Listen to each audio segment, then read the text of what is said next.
NFL Stadium has never seen baseball like this. As we kick off the biggest weekend of Banana Ball.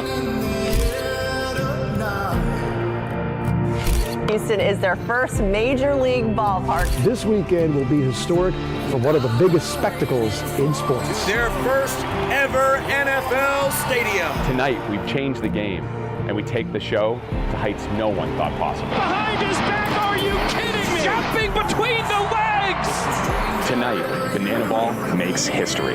Raymond James Stadium, home of the Tampa Bay Buccaneers. And the fans have given us a reason to do this. The fan support has been unbelievable. Fired up. I mean, dream come true. Where we came from to now. It's crazy. 4 years ago, the Super Bowl was held here. This is now our Super Bowl.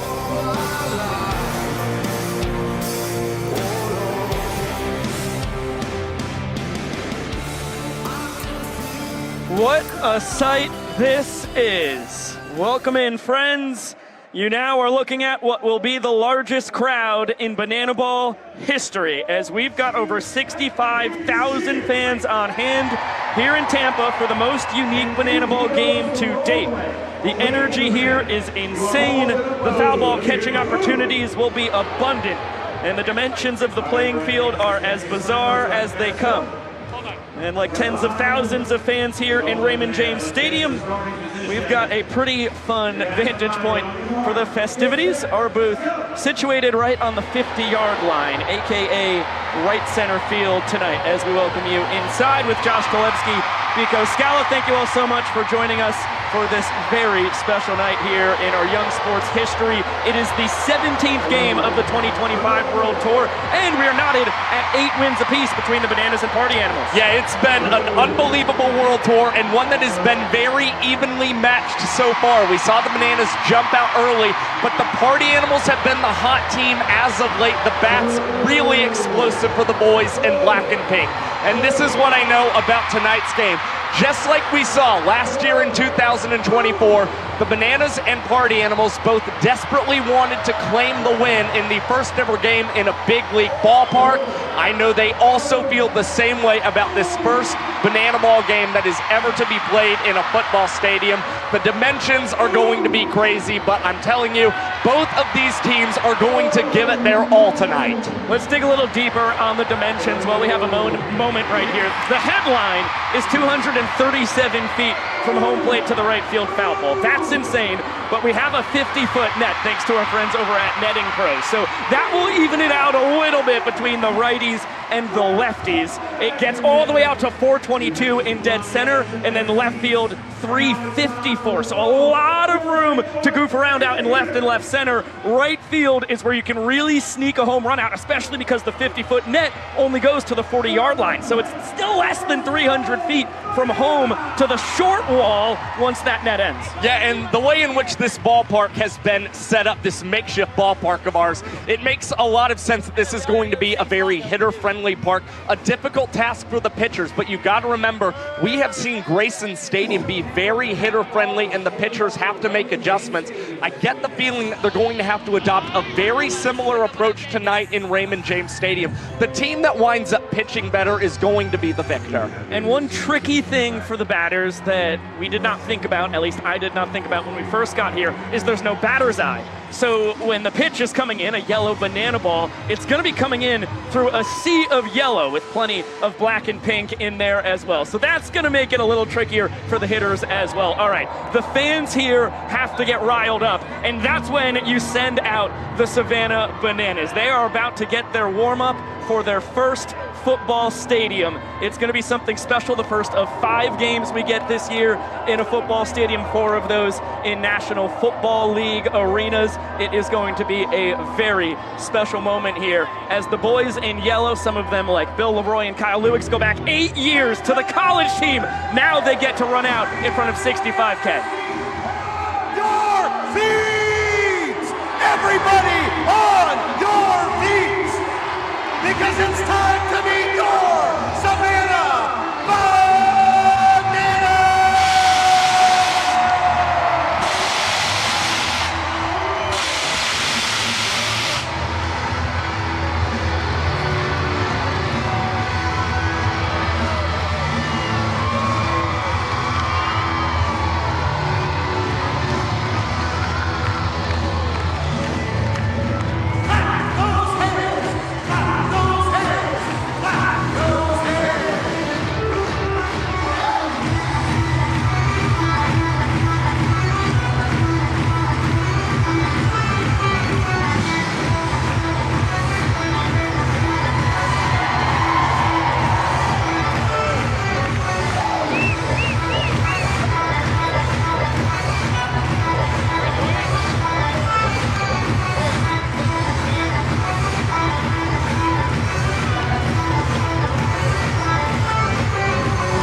comes back.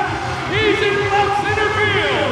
Wearing number 19, Robert Anthony Cruz. In center field, our designated hitter, wearing number 19, Danny Over.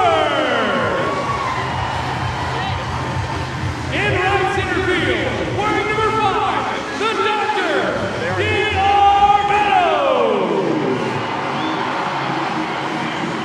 In right field, the superhero of Banana Land, Great Superman Alexiades.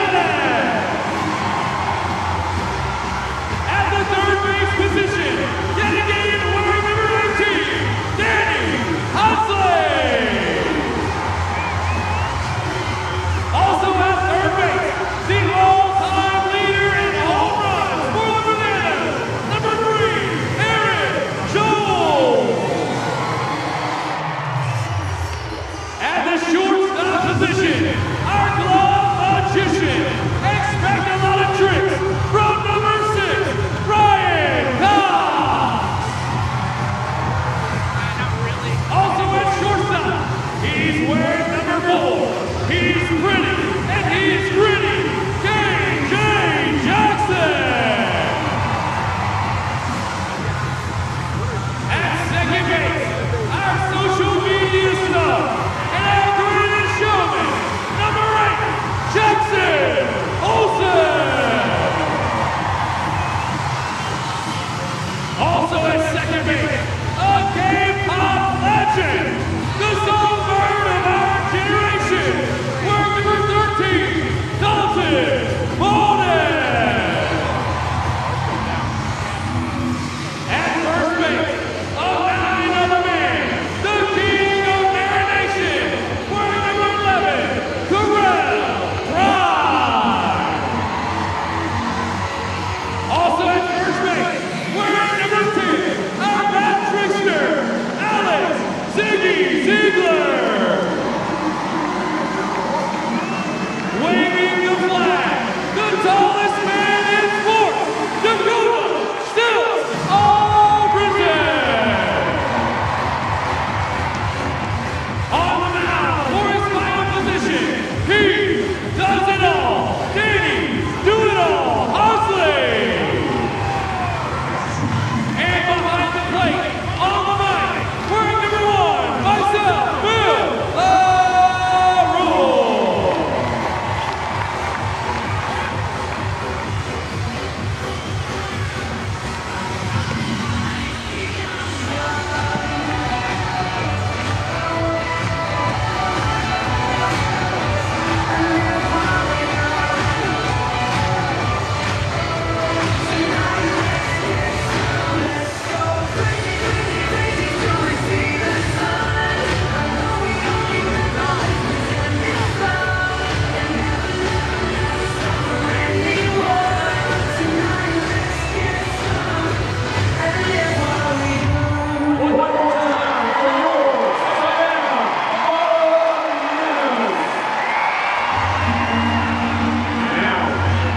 Everyone to get both their arms in the air and get your spirit fingers going. All the way around the stadium, get both those spirit fingers going. Because it is time for a tradition we've honored Banana Land since the first game in 2016. Fans, it is now time to meet tonight's Banana Baby, Riley. 6 months old, looking extremely cool in his sunglasses, rocking this moment.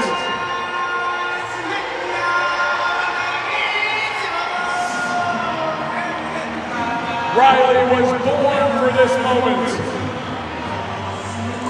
Fans, one more time for your Banana Baby, Riley.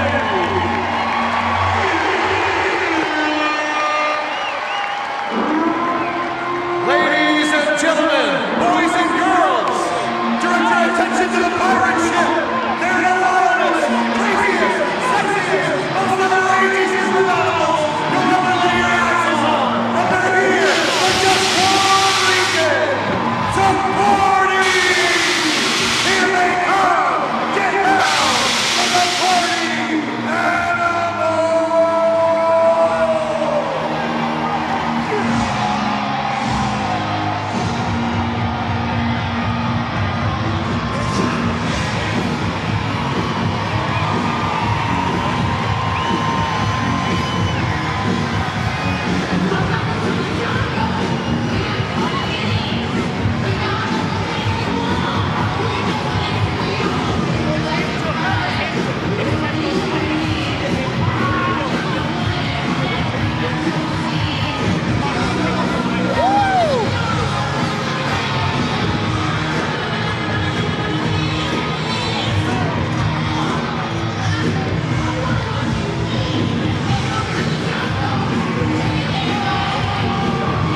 At first base, number 2, Tristan Wirfs. At second base, number 9, Dustin Baber.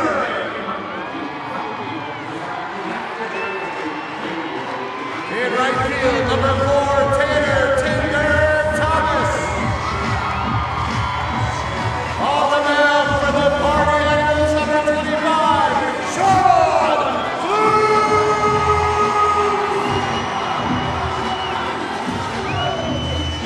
The Party Animals are managed by Mike Baba, the basis, assisted by Thomas, Sim Shady Semino, and Anthony. How you doing, Coronado?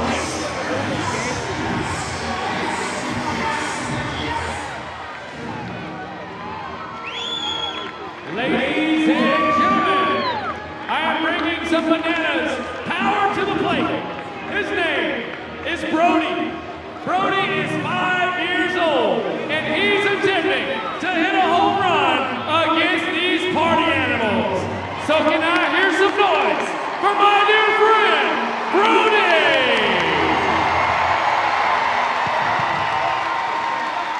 He's digging in the box.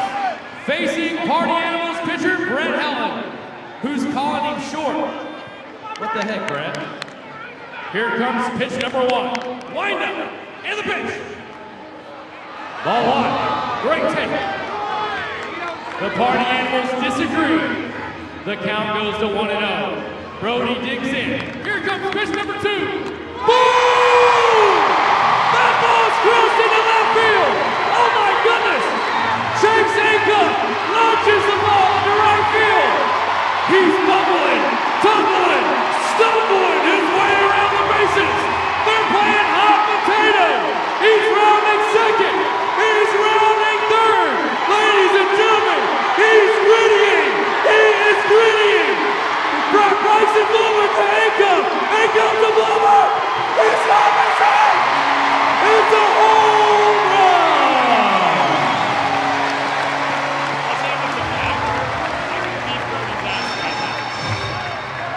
Ladies and gentlemen, it is now time for the traditional Banana Ball weigh-in.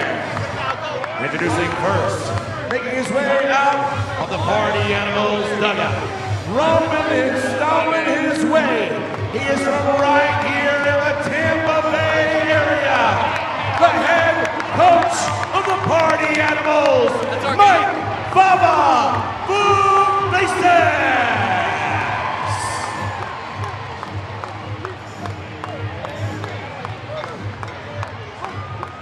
He weighs in tonight at 215 pounds of twisted steel and sex appeal. And making his way out of the Savannah Bananas dugout, he is a 4-time NFL Pro Bowler. He is a Super Bowl champion with your Tampa Bay Buccaneers. Please welcome Tristan Wirfs!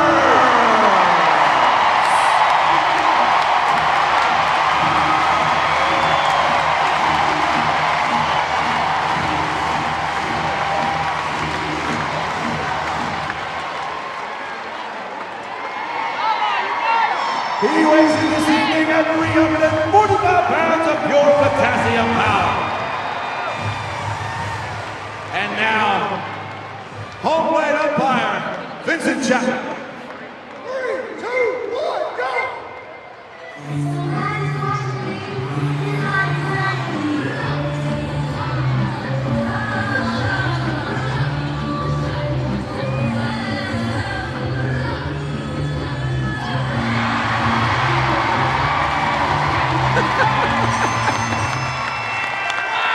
Give it up one more time for Tristan.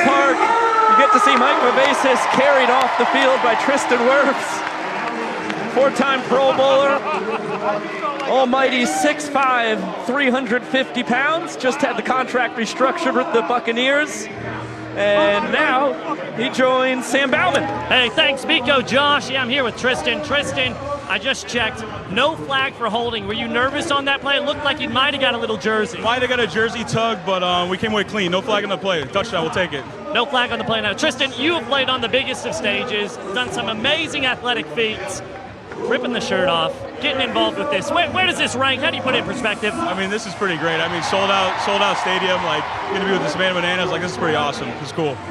Now, ball knowers know you know more than just football. I did some research. You got a little baseball background in you. Are you thinking, is this on your mind? Hey, I retire in 40 years from now. Maybe I make the transition to banana ball. Is that on the back of your mind? It could be. It could be in there. We'll see. We'll see how it goes. What kind of position you thinking? Just slugger? First base, DH. Let me hit the ball. Guy Tristan Wirfs, he can do it all. What a blessing to have him join Banana Ball. Watch 2040. This guy's going to be on the roster. Vico, Josh. Yeah, he's going to set an NFL record for longest tenured left tackle in the history of the career. Actually, that'd just be longest tenured player at that. That is a man who won the Super Bowl a few years ago with Tom Brady under center right here in this stadium. Only Super Bowl ever to be won by the home team in their home stadium. Special stuff. Very blessed to be joined by Tristan Wirfs for the weigh-in and chatting with SB. And as you can see, we're about to get a very special edition, a player sheet race. Ty Jackson, Nate Tellier, Peter Holden, and it looks like Zach Phillips trying to wrestle around with the yellow sheet over there. Yeah, it's a very interesting setup. We know Ty Jackson, pretty prolific when it comes to the player sheet race. It's going to be interesting to see some of the taller guys, Holden and Phillips, how they hold up in their respective sheets. Well, it's interesting. Philly is on the docket. We expect to see him out of the pen for the Bananas here tonight. Holden and Tellier threw yesterday in the scrimmage that we had here, so they are emergency arms only for the party animals. They might have a little bit extra in the tank. You know, they can really expend all of the energy that they want trying to win this sheet race, whereas Philly still has, you know, a little bigger prize later on tonight. Two guys who are truly hoping that it's a good omen for the boys in black and pink. All right, Ty in the brown, Tellier in the gray, Holden in the blue, Phillips in the yellow, and they are off. You have to keep every single extremity inside the sheet, and oh my goodness gracious, Nate Tellier is putting forth a prolific sheet race performance. Philly is trying to track him down, but Tellier's out ahead of the pack. Here comes Zach Phillips. Oh, but he had a foot out of the sheet. Foot out of the sheet. That is a disqualification. Nate Tellier, you are actually the victor. Congratulations, sir. A very close race, albeit Zach Phillips did have the illegal move there. Get a replay photo finish. You can see that left foot for Philly. It snuck out of the sheet. Can't do that. And congratulations, Tellier, on the big win. Let's have some more party animals fun. Down to Sam. Well, now let's send it to Drake Toll. Thanks, Sam, for the microphone. That's Chase Acuff, the hometown kid, one of many here. Chase, what can we expect out of you in a football stadium playing banana ball right close to where you grew up? Home run. Okay, where exactly will you hit that home run? Right here. See, there's a net right here. I'm going to hit it just to the left of that net. Out of the park for a home run. Can you explain to us, Chase, the difficulty of having a net that's like 100 feet away from home plate and then an opening right here that gives you the opportunity to hit numerous home runs? Yeah, the difficulty is if you hit it in the net, it stays in play. But if you hit it on the other side of the net, it's a home run. Chase. Wow! Third inning, ball just went out, home run, you're trotting the bases, the party animals are already up 5-0. We bent the rules a bit. What will that feeling be like in front of 65,000 in a football stadium? I'm going to have goosebumps for sure. Point to my family out there and just enjoy the moment. That's all I can do. Thanks to Netting Pros for the net that Chase Acuff will avoid when hitting his 3 home runs tonight. Josh, Vico, enough of you. Let's learn a little bit more about the rules of Banana Ball. The name of the game is Banana Ball, and this is the fastest, most entertaining game in sports. Rule number 1, win the inning, win the point. If you score the most runs in an inning, you get a point. The most points win the game. But in the last inning of Banana Ball, every run counts as a point. Rule number 2, there is a 2-hour time limit. No new inning can start when the clock hits 0. Rule number 3, if you step out of the batter's box, it is a strike. Rule number 4, no bunting. If you bunt, you're thrown out of the game. Rule number 5, batters can steal first. Rule number 6, No walks allowed. It becomes a ball four sprint until every position player touches the ball. Rule number 7, no mound visits. Nope. Rule number 8, if a fan catches a foul ball, it is an out. In banana ball, everything's in play, so you better be ready. Rule number 9, the showdown tiebreaker. If the game is tied at the end of 9 innings or when time expires, it is pitcher versus hitter with one fielder, and the hitter has to score. Rule number 10, the banana ball challenge rule. You, the fans, have the opportunity to challenge a ruling on the field. Rule number 11, the golden batter rule. A team can send up any batter to hit in any spot in the lineup. This is guaranteeing the best possible matchup at the end of the game when it matters most. These are the official rules of banana ball. Now that we have the 11 rules of banana ball, let's take a look at the starting pitching matchup tonight. It's a couple hometown guys. Sean Fluke from Hudson, Florida. Correll Prime hailing from Bradenton. Well, this is going to be a fun start for Sean Fluke. He got the opening night nod in Tampa Bay a season ago for the Party Animals. What he's going to have to look out for tonight is controlling those ball four sprints. The 6-to-1 ratio, not ideal, but opponents are batting below 250 against him this season. Fluke also has the advantage of working with his good buddy Mike Vivacis, also a local to this area behind the plate.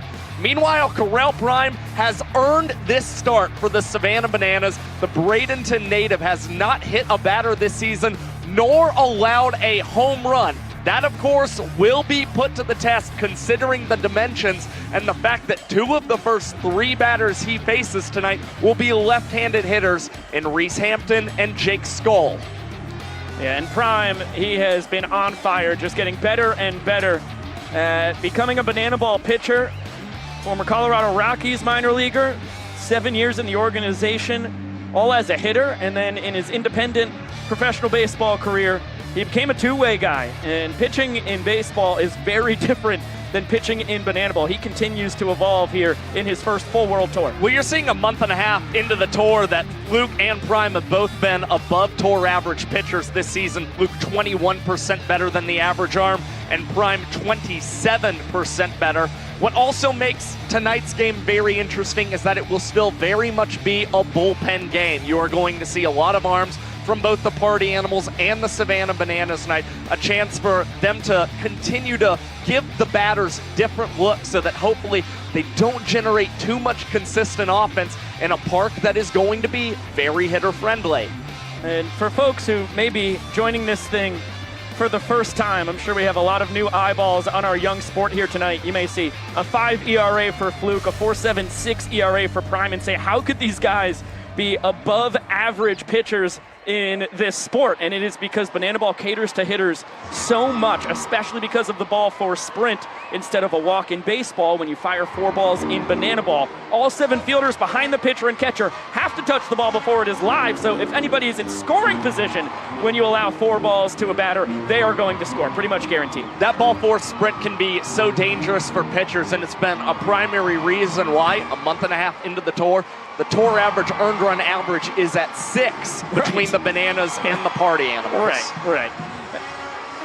As you can see here, Jesse Cole with the Banana Band and the cast and crew with a very long parade through the stands in Banana Ball's first ever football stadium. And pretty soon here, Jesse is going to get to shout out the band, the princess, the bananas, and everybody in between. Here in front of the largest crowd in banana ball history, and now is that time. We'll send it down to JC. It's time to get your hands together above your head.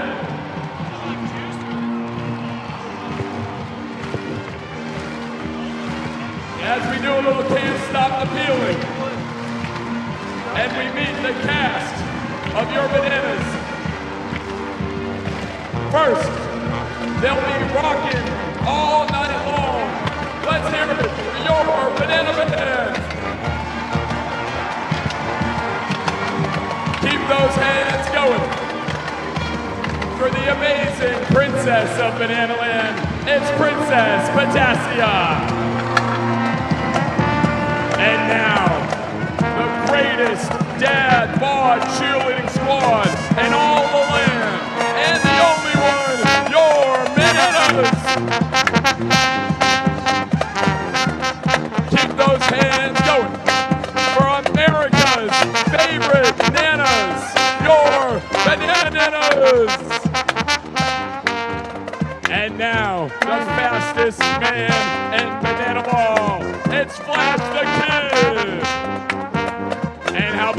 Wombat Trickster himself.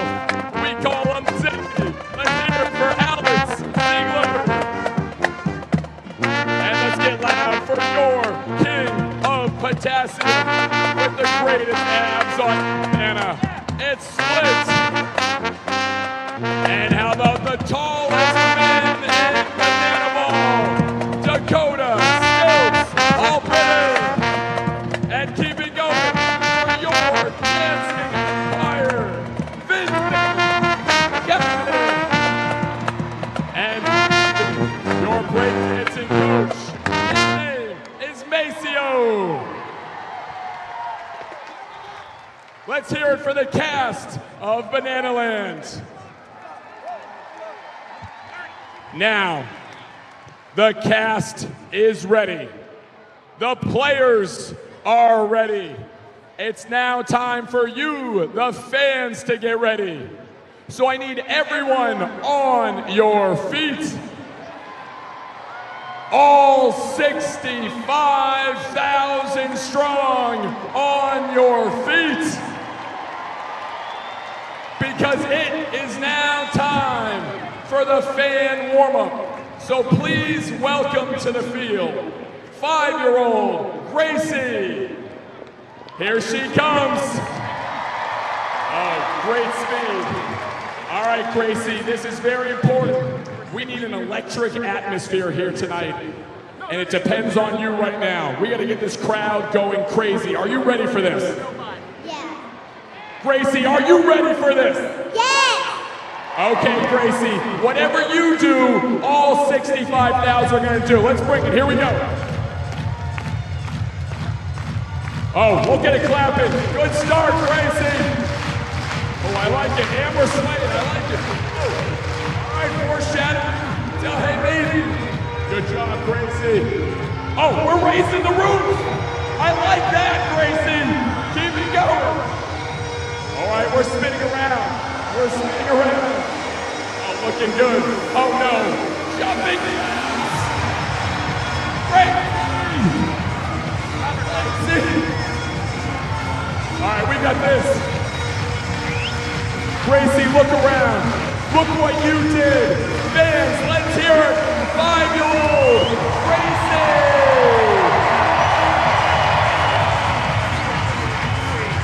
What a roar from the crowd.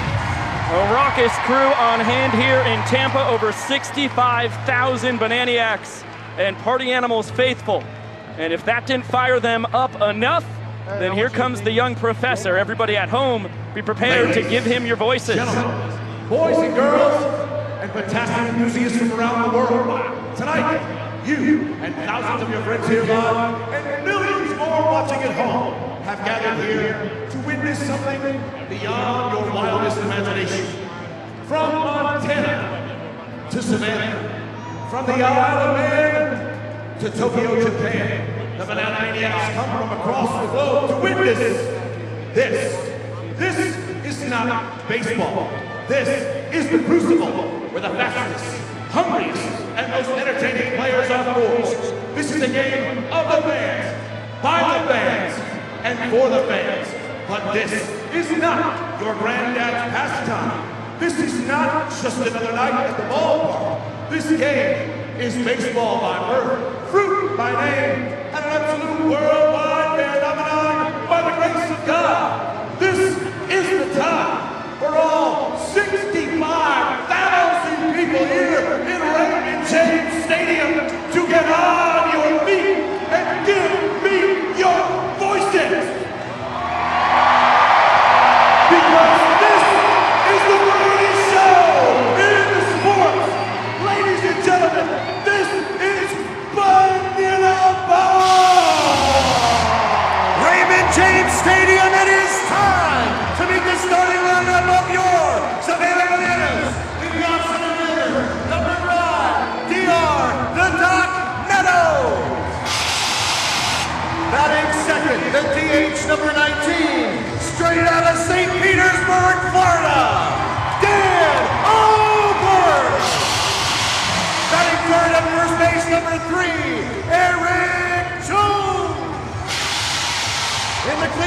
left fielder, number 15, we call him Rack Robert Anthony Cruz. Batting fifth in right field, number 2, Reese Superman Alexiades. At shortstop, number 6, our glove magician, Ryan Cobb. Behind the plate, numero uno, the captain, Bill Leroy. The extra hitter, number 4, Kyle K.J. Jackson. At third base, number 18, he does it all, baby, Danny Do-It-All Hosley. And at second base, number 8, our greatest showman, Jackson Olsen. On the mound for your Bananas tonight, number 11, Correll Prime. Your Bananas are managed by Tyler Gillum, assisted by Adam Byron, Eric Fox, and Reggie Horton.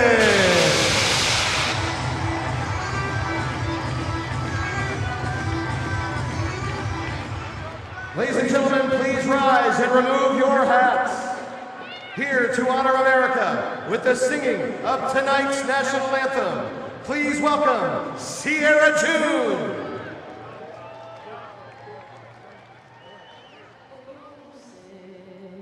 Can you see by the dawn's early light what so proud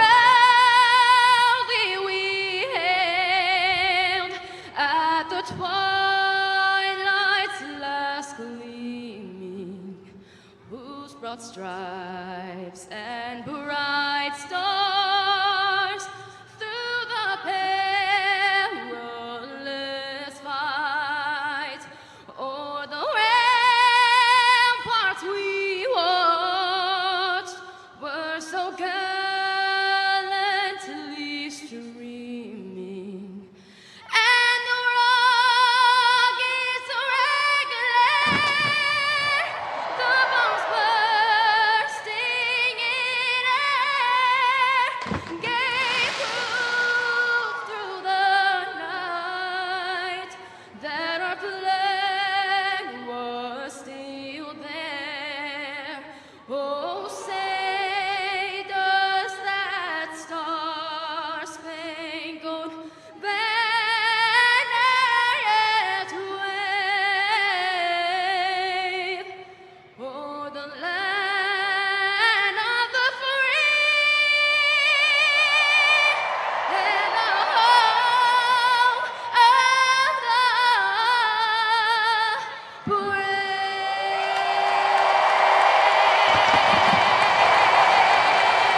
Sierra June.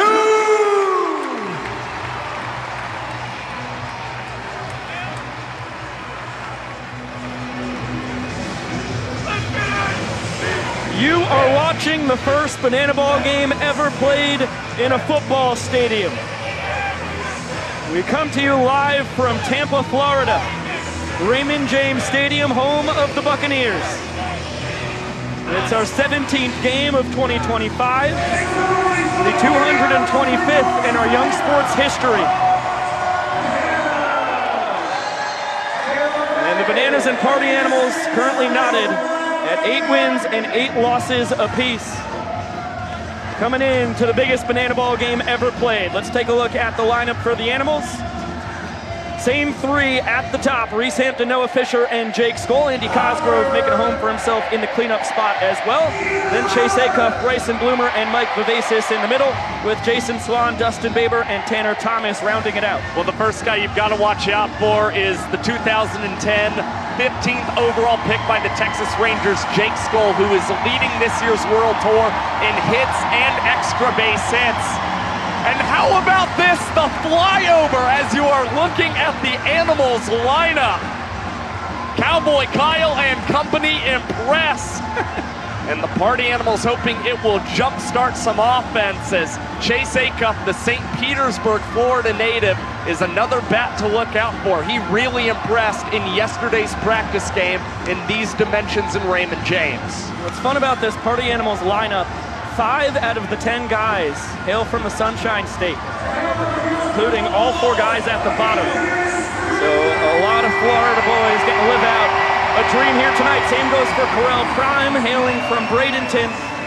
He is getting better and better the more experience he gets out on the Banana Ball mound. Primetime draws the 4th start of his 2025 campaign. It is a well-earned start for the former Colorado Rockies 2014 Organizational Player of the Year.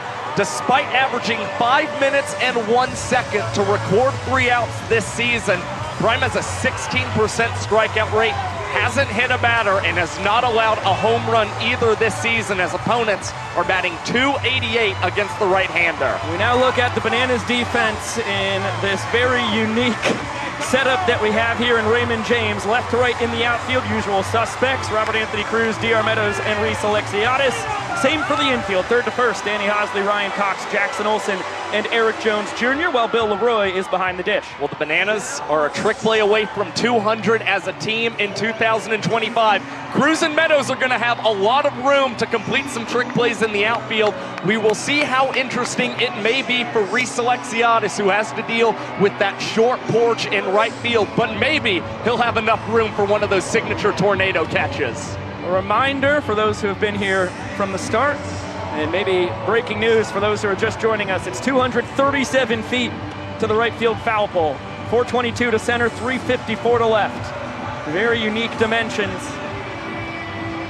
And a big thank you to the Tampa Bay Buccaneers for making this all possible. Took over 350 tons of clay to make this infield a reality. And it is a beautiful sight to behold. Grounds crew here have done a miraculous job with the field. We had a scrimmage yesterday to test it all out. It went terrifically. Let's get it on down to Jesse. Banana Nation, it is time. On 3, I need everyone here to yell start the clock. 1, 2, 3. Showtime. Showtime indeed, Jess. Hampton, Fisher, and Skoll due to swing it here in the top of the first. Battle between a pair of former minor leaguers to get us going. Reese drafted by the Tigers in the 12th round back in 2018. Spent 4 years in the organization, finished up with the year in the Diamondbacks farm system. This is now his 4th Banana Ball World Tour. He's one of the best hitters in the history of the sport.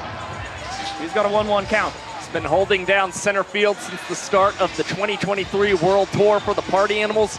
This is actually his 165th straight start for the boys in black and pink. Fastball misses wide. 2 balls and a strike. Prime is primarily a 4-pitch guy. As that one misses down. 3-1 now. Sinker, cutter, slider, and changeup for the 6'5" righty. And that is 4 bad ones. We got our first sprint, 1 batter into the game. All 7 defenders have to touch the ball before it is lined behind the pitcher and catcher. The Bananas do it perfectly. Textbook sprint defense. And Hampton getting greedy, looking for an extra base, gun down.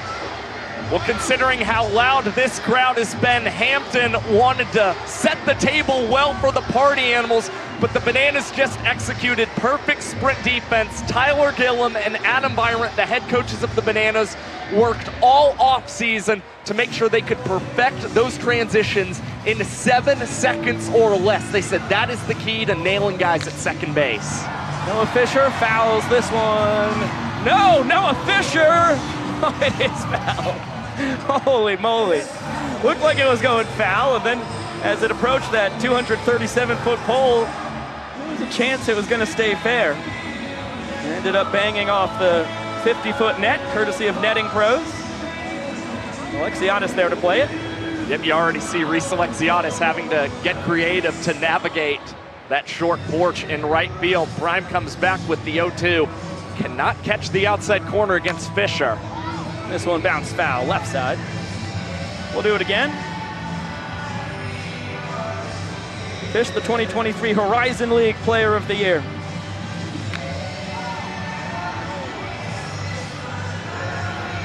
One of the best offensive weapons that Northern Kentucky University has ever seen. And continues to battle 3 straight foul balls with 2 strikes. Already 6 pitches in this battle between Fisher and Prime, who's also been a big contributor to the Party Animals this year. Half of his total hits going for extra bases. Swing and a miss. Prime gets the K for out number 2. Looks like a firm cutter. The weapon of choice. Well, that's what you want to see from Correll Prime after the 5-pitch ball four sprint to Reese Hampton. 6 of those 7 pitches remained in the strike zone as he just continued to keep himself ahead in that count against Fish. Well, here's the former first rounder. Jake Skoll has been a force to be reckoned with here in his 5th Banana Ball World Tour. One of only 4 guys in the sport that goes all the way back to the One City World Tour to Mobile, Alabama in 2021. Skoll enjoying a little extra attention from Leroy. And Skoll's this one to Olsen.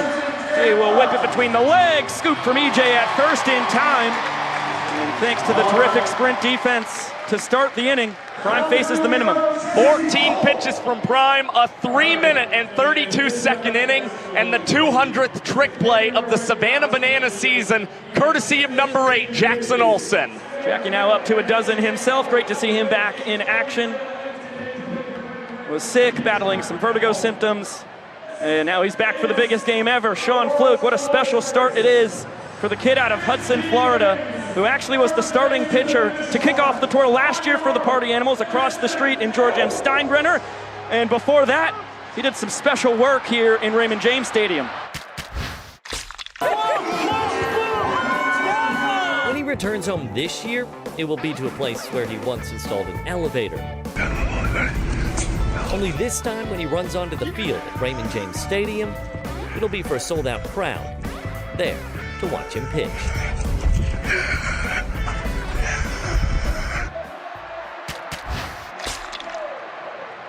And thank goodness Fluky refurbished these elevators, because we've been wearing them out over the past 2 days. The elevators have been extremely effective. Fluke hoping to be effective in tonight's contest and hoping he gets a nice showing from the defense behind him. It's Skoll in left, Hampton in center, Thomas in right field. From third to first, it'll be Bloomer, Acuff, Baber, and Swan. And the battery is Fluke and his good buddy Mike Vivacis behind the plate from Port Richey, Florida. And D.R. Meadows, the leadoff man for the Bananas, followed by Dan Oberst and EJ, then Rack in the cleanup spot. Alexiadis, Koch, Leroy, Jackson, Hosley, and Olsen to finish it up for the Bananas. And now Fluke's got the mic. How we feeling?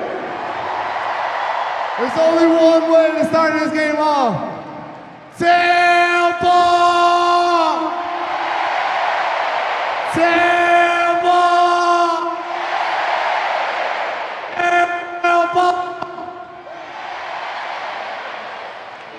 Well, that's a die-hard Bucks fan. Getting the ball from the get-go for the Party Animals.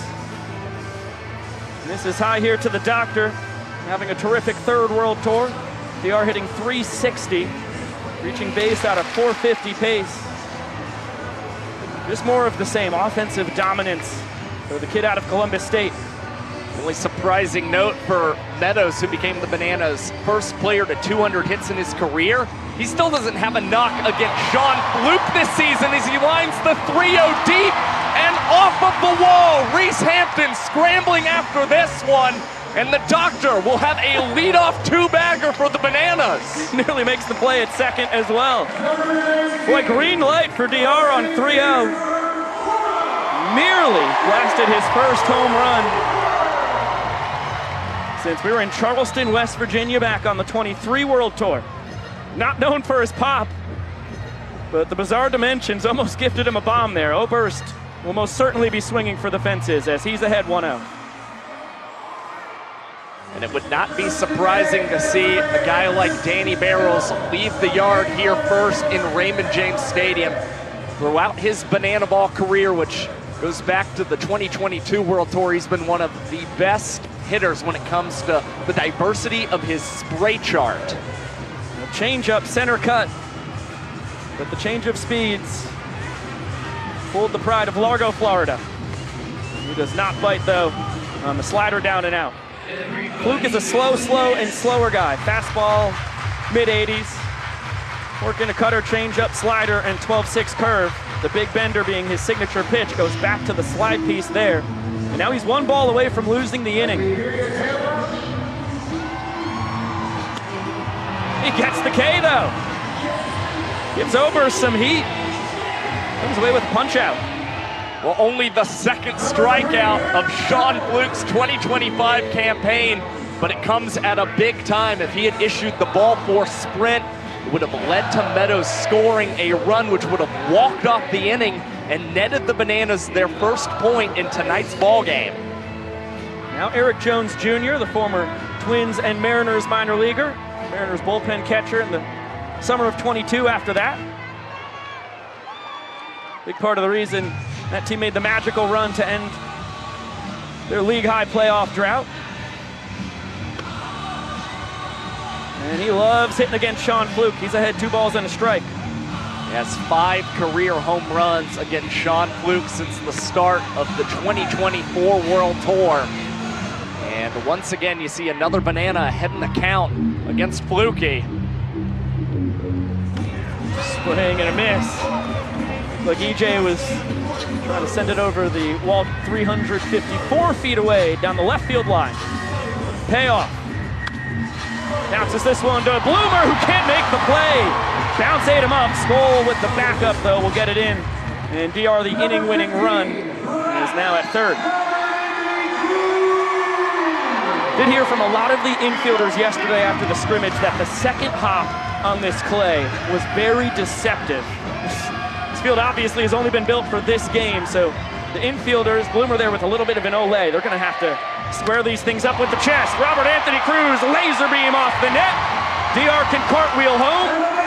Rack with his tour-leading 9th walk-off. And the Bananas win the first inning. The sophomore Banana superstar produces yet again, extends his team lead in runs batted in, as it's the Bananas, the first to claim a point in a football stadium. 1 inning in the books. Let's talk some banana ball basics. And pretty apropos that we're talking about this field. What an unbelievable job the Tampa Bay Buccaneers have done to create it. Talked about it on the pregame show. That is over 350 tons of clay to make this infield a reality, and then the 50-foot net from netting pros. That goes all the way through foul territory to the 40-yard line out in right. And we've got the banana panorama, the drone up to give you the bird's eye view here. Yeah, it's truly an adjustment that everybody's had to make. I've heard from a lot of the guys that they're trying to swing for the fences in tonight's game. You have to consider a 50-foot tall net from right field to the 40-yard line, courtesy of netting pros. And what's also very interesting, the foul poles you will see in tonight's game are made from goalposts that are going to be used in the upcoming NFL season for the Tampa Bay Buccaneers. And were used in the previous season for the Bucs as well. That is what we call relentlessly resourceful around here in Banana Land.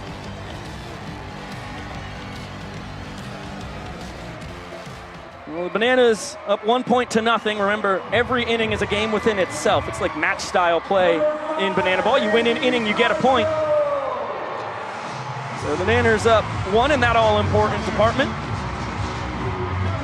And Prime back out there on the bump, enjoying Andy Cosgrove's walk-up song, the Love Island theme, for the first American to ever get to star on Love Island, Australia. Cosgrove from Kirkland, Washington, Minnesota Twins minor leaguer. Has played professionally in 5 different countries. He's back in the good old US of A for Banana Ball, and he continues to rip. Laser beam single to start the second off in style for the Animals. Yeah, all of a sudden the rookie extra hitter tonight has moved up to the heart of the order for the Party Animals this season. Currently the World Tour's runs batted in leader with 25, but hoping to set the table here in the second as the St. Pete kid, Chase Acuff, is about to step into the batter's box. Quality offensive numbers for Chase here in his third World Tour.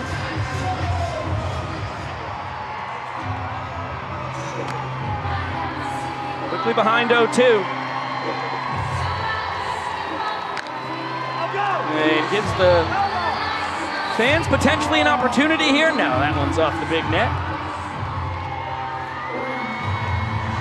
Still waiting for our first chance for a foul out to a fan tonight. A lot of real estate for it. Acuff drives this one out to left center. Cruz and Meadows converging. DR makes the snag.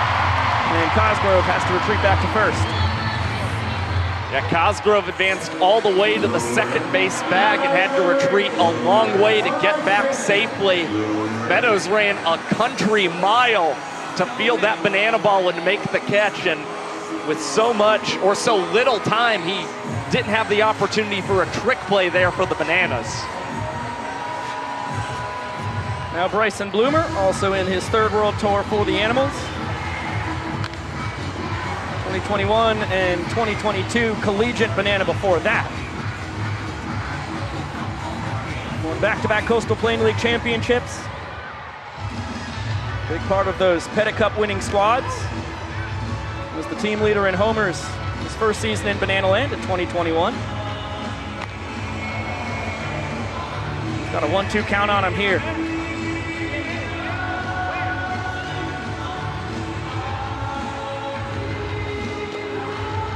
Make it 2-2. Bloomer has shown an awful shrewd eye here in his third World Tour. 7 ball, 4 sprints. He's only struck out 4 times as he works the count full. Nice scoop there by Leroy. Yeah, Bloomer has a .443 on base percentage for the Party Animals currently. You've also got to factor in his tour leading 3 steals of first into that equation as Prime issues his second ball 4 sprint of the evening. Cosgrove was off to the races, but he will get a stop sign at third base. Party Animals now threatening in the second with runners on the corners and 1 out. Yeah, smart base running there from the banana ball rookie. 3-2 count, he was off to the races. Textbook sprint defense by the Bananas, though. Any mistake along the way, Cosgrove would have scored from first. But runners on the corners for Mike Vivacis, the player coach, head honcho for the Animals. Just like his starting pitcher, Sean Fluke. Vava out of Hudson, Florida. And he's got enough power to hit the ball nearly an hour north of Tampa here to his hometown. Ahead 2-1.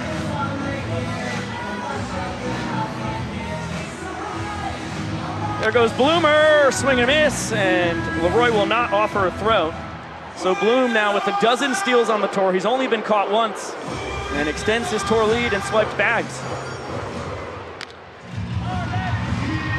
Nice snag there, Danny Hosley. He only has 1 play. It's at first, so Vava gets the job done. Drives in Cosgrove. And the Animals with their first run, they have a chance to earn a point now here in the second. The native of Port Richey, Florida, provides a productive out for the Party Animals in the second inning. You get a look at their signature dance when they scored that first run in any ball game, doing a little party rock anthem. With the gorgeous pirate ship in the background. What a scene this is for our young sport. The parade of Florida men continues. Now Jason Swan out of Jacksonville. Here in his third World Tour. One of the toughest guys to strike out. And he is superb with runners in scoring position. Yeah, currently batting .333 with runners in scoring position this season, with 2 ball 4 sprints as well. He's got a 9-to-1 sprint to strikeout ratio currently, as this one is chopped over to Danny Hosley, who charges, throws on the run, and that one dug out at first by Eric Jones Jr.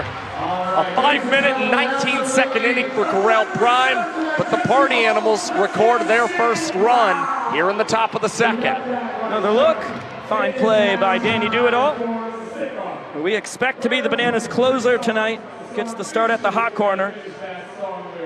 Now we get to talk about an exciting announcement from Jesse Cole. In the pregame, he told the great folks here in Raymond James Stadium that Banana Land at Sea is returning. And it will be departing right here from Tampa, heading to Cozumel, Mexico. It will be in 2026, February 9th through the 13th. So it will kick off the inaugural season of the Banana Ball Championship League. It will have all 6 teams on there, as well as, of course, the entire cast and crew, which means Josh and I will be on board again. Yeah, we had a phenomenal time last year hosting a couple rounds of trivia. We might get in on some more action. Of course, we had the Banana Ball Award Show on that cruise as well. And I'm really excited for the fact that it is going to feature all 6 teams in Banana Ball. And fans can go to bananalandatsea.com to sign up for that list. Party Animals go to the pen. Here in the bottom of the second, Garrett Delano. Pound for pound, the best pitcher in Animals team history out of Callahan, Florida. Former collegiate banana back in 2018. He's trying to earn the point with 1 run of support. He's the longest tenured Party Animals arm. He's out for the 7th time this season, albeit his first in relief. But last weekend, we saw Delano throw 4 scoreless, hitless innings, and all 4 of those innings were thrown in 3 minutes or less. Alexiadis ahead, 2 balls and no strikes. He's got the oomph to tie this inning in 1 fell swoop. And he drives this one high and deep out to right center. Super Reese with the first home run in a football stadium in Banana Ball history. It ties the second inning at 1 run apiece. It's the 2023 Pioneer League MVP who goes to the opposite field and makes history, claiming the first home run in a football stadium as Sam Bauman's with our hero.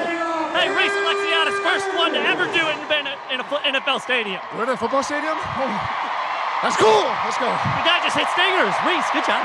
Thanks. I'm proud of you. Go, Josh, back to you. That's what we call tunnel vision right there. He's dialed in. It doesn't matter where we're playing. He's a barrel machine. Doubles his homer total here in his 2nd World Tour. Left the yard 5 times last year in his rookie campaign.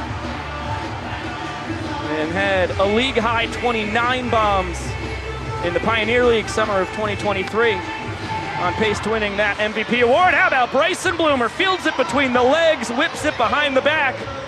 Snazzy trick play to try and build some momentum for the Animals. And hopefully a quick recovery for Garrett Delano as well, being able to induce the ground out against Ryan Cox as Bloomer took that one between his legs before offering a perfect throw over to Jason Swan at first base. Now Bill Leroy, guy who started his Savannah Bananas career catching Delano in the summer of 2018. Spent 4 years as a collegiate banana. This is now his 4th year as a professional banana ball player. You can do the math at home. That is an 8-year tenure as he ducks that one just above the letters. And it's just Leroy and Cowboy Kyle Lewis, the longest tenured Nanners. Still ahead 2-0 here. Look at 3-0.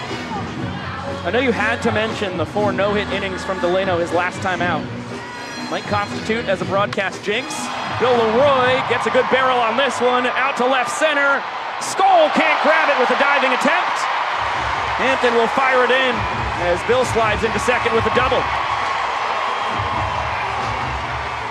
And now 6 of Bill Leroy's first 10 hits in 2025 have gone for extra bases. And it's a 2nd banana in tonight's ball game who's swung 3-0 and been able to produce after we saw Meadows do the same thing in the bottom of the 1st.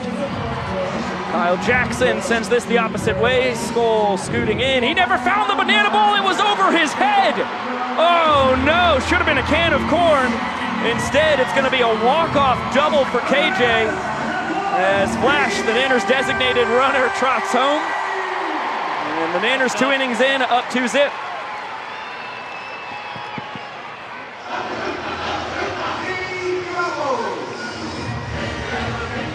And this time they are going to celebrate with a little homage to Mary Poppins.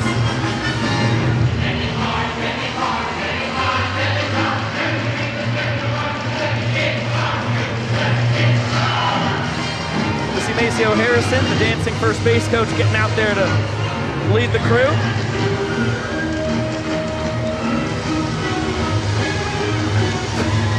It's like almost everybody learned the dance, and it will finish with some acrobatics for Mace, Rack, and Flash. Good work, fellas.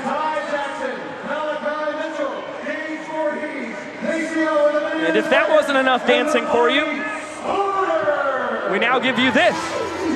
Time for the player dance.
Between Mace and his boys against Lealios, Kais, and the party starters as we take a look at Noah Nisnik, first man out of the pen for the Bananas.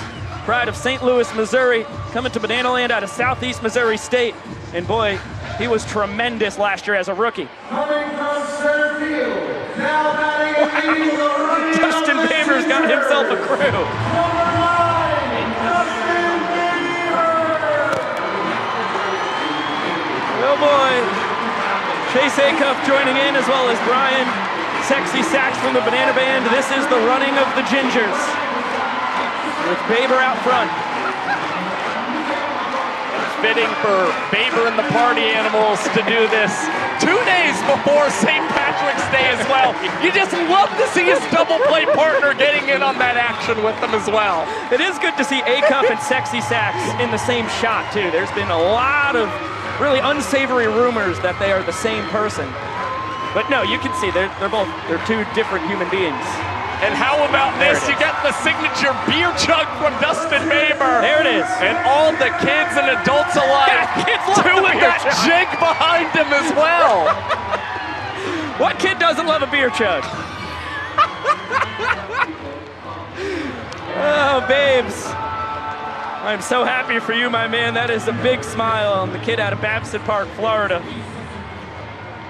Just over an hour east of us here in Tampa.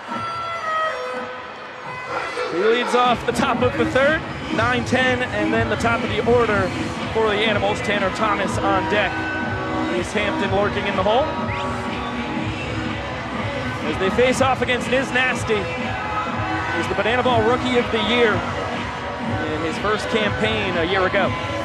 And is currently leading this year's World Tour with 22 innings pitched on the mound, as the Party Animals are batting just .242 against the lefty in his second campaign. This one tapped behind Niz. Olsen will gobble it up, flip it between the legs in time. Second trick play of the night for the Grade 8.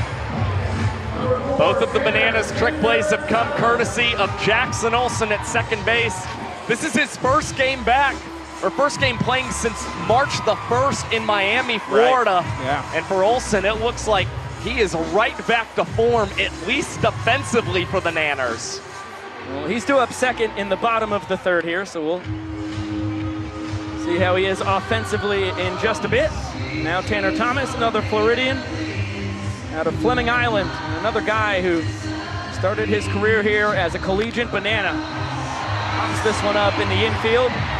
Well, Leroy can't find it. Another guy struggling with the twilight. EJ there, though, able to make the snag. Boy, we saw Skoll not able to pick up the banana ball in the bottom of the second, led to a Bananas walk-off. This time it was Leroy who couldn't find it, but EJ, sharp eyes, able to make the play. Well, watching the practice game yesterday, we knew that the shadows could possibly cause tricks for the batters, but it appears that the lights here in Raymond James are playing a couple tricks on Bananas and Party Animals defenders alike, as Noah Nisnik gets the heater past Reese Hampton. We're back to the top of the Party Animals order. Ball and a strike now on Reese Lightning. Worked the ball for a sprint. So it was thrown out at second, trying to grab an extra base on it. Excellent play by the Bananas. And this one ripped to short. Cox can't grab the backhand. Hampton turns on the Jets and will beat it out. That's a rare error for the glove magician, only his second of the tour. Yeah, tough play there for Ryan Cox. You can see him slightly beating himself up about it at the shortstop position, hoping that it doesn't lead to a two-out rally for the Party Animals. Still, he has one of the most steady gloves of any infielder in Banana Ball as Noah Nisnik follows up that play from Cox and jumps ahead of Noah Fisher. Well, the sad thing, Nisnik would have had his second sub-2-minute inning of the tour if the play could have been made. But Niz, boy, it looks like he's got a little extra something on the heater. Throws that one up and out as Hampton scampers back to first. Ahead of the throw from Leroy. Well, oftentimes Nisnik finds himself out of the rotation, having to go 4 or 5 innings. You can amp yourself up a little more when you know you're only throwing 1, maybe 2 innings, as Niz can't locate his 1-2 pitch. Deuce is wild. Fouled away. Fish with another quality plate appearance. He ended up losing the battle to Prime, struck out his first time, but spoiled a lot of pitches before he went down on strikes. And he's doing that once again here in his second trip to the dish. Putting up a nice battle here against Nisnik, but for the most part, it's Niz who's had most of the success in this matchup as Fish is just 2 for 9 against the lefty. This one high to left. Robert Anthony Cruz can't find it. Now he's got it, and he's gonna backflip, make the catch, land the flip. Are you kidding me? From not being able to find the ball to pulling off a miraculous trick play catch.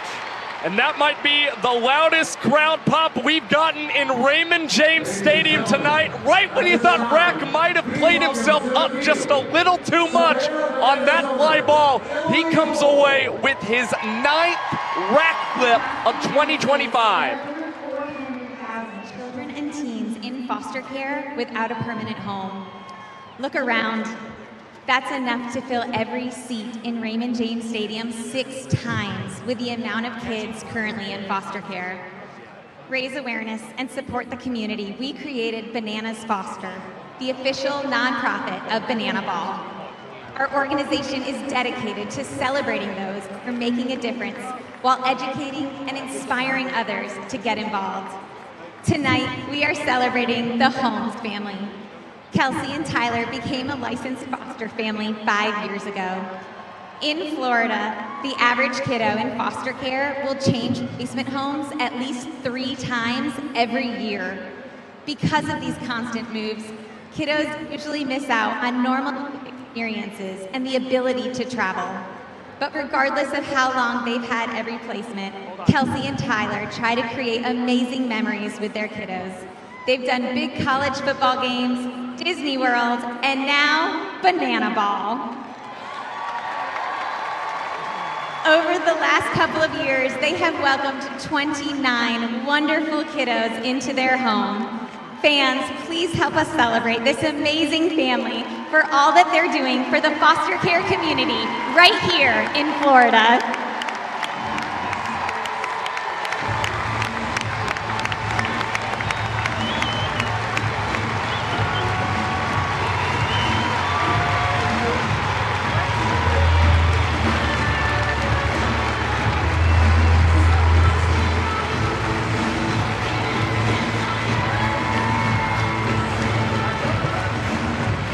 Ladies and gentlemen, Kelsey and Tyler Holmes, and the family in the middle of the big group hug. And that was a professional mom move from Emily Cole, too, scooping up one of the youngsters before both teams converged. Veteran play from one of the best to ever do it. It's just another perk of having a crowd of 65,000 on hand. That is certainly the loudest ovation we've ever heard for any Bananas Foster family. As you get a look at the new right-hander on the mound for the Party Animals, it's Dalton Ponce entering his second year with the Party Animals. Has a 2-0 record and is leading the World Tour with his 16 strikeouts. All but one of Ponce's 7 outings have been multi-strikeout affairs, and 50% of the total outs he's induced have included a trick play as well. How about the Banana Band blasting away with the Bananas up in the 300 level here in Raymond James Stadium. Good to see a new Banana in the middle of the action, too. That is our Mr. T doppelganger.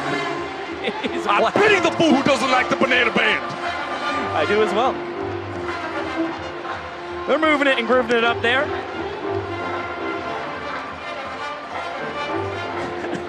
I just love seeing that. Yeah, I do love seeing it. Radbot's got such interesting moves. He's breaking out the heart hands. I've never really had a deep dive on. I think there's something we can do more Rocky-esque in the future from an entertainment standpoint. Okay. Maybe we'll see that next week. Return of Clubber Lang. We'll be back in Savannah. 3 more games. Josh, you can bring that to the OTT crew, see if you can get it in. Just like it was for the Party Animals in the top half, Bananas go 9, 10, and 1 in the order. That is a nice front door bender from Ponce to jump out 0-2 ahead of Danny Hosley. Make it 1 and 2. Jackson Olsen on deck, and then at the top of the order, DR Meadows. Ponce so good at getting ahead. Lives for these pitches. And Hosley getting the hands in. What a piece of 2-strike hitting. Loops it into left. And the Nanners have the inning-winning run aboard to start the bottom of the 3rd. Now it's 3 straight innings where the Bananas have had a knock to open up the frame. Meadows, Alexiadis, now Hosley. And despite Ponce trying to do a little extra stutter step and throw off the timing of Danny Hosley, he did an excellent job of being ready for that pitch out of the hand of Ponce. Big smile on Jackson Olsen's face. He lives for the battles against his good buddy Ponce. And now he's gonna have to wait for a 3-2-2 pitch. Dalton bringing in Acuff, Baber, and Hampton for a choreographed dance. Who said disco's dead? It is alive and well here in the 813. Jackie getting it on it too. Lot of moving and grooving, and now the pitch. Bouncer backhanded by Swan behind the back over to second. Acuff between the legs, back to Ponce at first. Double trick play, double play after the 3-2-2 dance. Well, that's what you've come to expect in Banana Ball, a crazy sequence that results in a lot of greatness. Ponce and his infielders all smiles as you see Swan the behind-the-back transition to Acuff between the legs, and Ponce finding enough time to cover that first base bag and double up Olsen. Just how you draw it up, the old 3-6-1 twin killing. As Meadows gets a hanger, and he will drop that thing in front of Skoll. DR 2 for 2 on the night. Doubled his first time, now a single. Nanners have the inning-winning run aboard once again. And Dan Oberst, who struck out his first time. Chance to make a mark. You're near his hometown of Largo, Florida. Guy who grew up first 8 years of his life, Long Island, New York, then moved to the Sunshine State.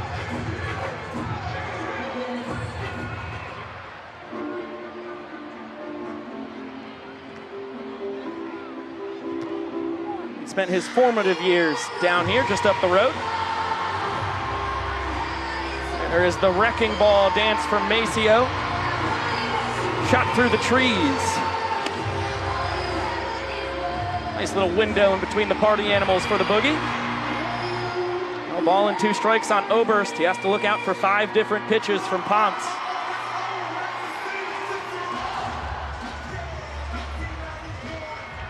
There goes DR. It's a ball throw from Vava. Wow, on the money, but just a hair late. The Doctor, a perfect 5 for 5 in his stolen base tries this year. The Bananas putting pressure on the party animals with 2 outs. And again, with no runs in the top half for the Animals, if Oberst can work the count and draw a sprint, the Bananas would claim a 3rd straight walk-off, but it's Oberst waving through the bender out of the hand of Dalton Ponce, who picks up a 3-minute and 44-second frame, aided by the double trick play, double play. Nasty slider there from Ponce. That is exactly what the party animals need. They still only trail by 2, and we'll get it down to AJ for some Menno Pops. Together for 29 years. And Buddy and Diane, who have been together 43 years, Tampa. And right now they've got to pop 3 balloons without using their hands. First with a front pop, then with a butt pop, then with a thrust pop. And if you're asking what that means, good news. We're gonna let you know right about now, because this is a relay race we call Menno Pops. Are you ready? 3, 2, 1. Go! Off to an early start there, starting with that front pop. Gotta hug it out. They pop at almost the exact same time. We've got a close one. Oh, look, they're super happy right now. They are thrilled. There you go. Last and final thrust. Brace yourselves. She's not just gonna run it home. She's gonna ram it home. Photo finish. David and Tiffany have won. And now this. Andy Archer takes over on the mound. He is the largest fan of Menno Pops on either team. And he's out for the 7th time in 2025, averaging 3 outs in 4 minutes and 22 seconds, which is the 2nd best mark on the Bananas this season. And Archer's thrown 7 total innings in less than 3.5 minutes, and currently owns a 3-to-1 strikeout to ball force sprint ratio. He's doing a lot of the things you want to see a good pitcher do in Banana Ball. Beefy part of the order here for the party animals, as you see that short backstop here in Raymond James Stadium. It's gonna have to take a really wacky bounce for any hitter to have a chance at stealing first base tonight. 3, 4, and 5 in the order here. Skull, Cosgrove, and Acuff. That's a mighty swing and a miss from Jake. Grounded out his first time. And now a 2-2 count. Archer, primarily a fastball guy. 4-seam, 2-seam cut. Works in a split changeup, and now has added a curveball to the arsenal here in his 2nd World Tour. Count now full. The thing for Archer is he's tried to work on his predictability on the pitcher's mound this season. And on the 3-2 count, it's Archer going to that devastating split change and recording the punch out against Skull. And we'll celebrate Hunger Games style. A lot of the fans of Katniss Everdeen becoming fans of Andy Archer. He's got that big contagious smile, but Andy Cosgrove wins the battle of Andys. First pitch, lines it back up the middle. He's 2 for 2 on the night now. A little Andy on Andy crime. Cosgrove first had the liner into left field, now comes up with the clean single into center, as it's Chase Acuff up, who flew out his first at-bat. It's funny, I talked to Cosgrove yesterday during batting practice, wondering if he would change his approach with the odd dimensions, and he says, no, I don't think I'm good enough to change my approach. I think that would screw me up. I'm glad he hasn't, because he's 2 for 2 thus far. Now, Cox, Olsen, and Meadows joining in for a unique 4-2-2 here.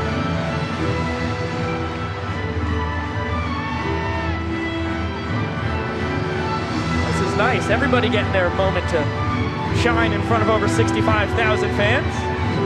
Little kick line. These guys are used to that. And the pitch, who's got the ball? DR fires it well high. A little trickery at the end. Well, the pitch not executed the way that I think any of the Bananas would have liked it. You saw Andy Archer with a big smile, seemed to be celebrating the pitch nonetheless, with both arms raised up as he checks on Cosgrove at first. Yeah, Andy was celebrating the artistic performance, not the outcome. Not sure if Bill Leroy knew who the pitch was coming from, but he was able to adapt. Acuff sends this one high and deep to right center. Alexiadis and Meadows run out of room as it ends up clanging off the wall. It's called a home run right now. Looks like a fan was trying to make the snag. Bounces off his glove. So Chase Acuff, how apropos, the St. Petersburg kid has the first long ball in a football stadium for the Party Animals. More opposite field power in the ball game. And with that one coming back into play, Chase Acuff could pocket that banana ball as a keepsake. Another replay, and there it is, exactly as I suspected, off the glove. And then it went into the land of shadow and flame for us here in right center field up on the 50-yard line. Our unique booth, the ball disappeared. Luckily, good work, though, by the umpiring crew. James Rackley and Noah Katz both immediately signaling home run. Just in case you didn't hear me, Brad. 3 balls and no strikes on the Dunkin' Donut batter. If Bloomer strikes out tonight, fans here get free donuts. He's swinging 3-0, pops it up.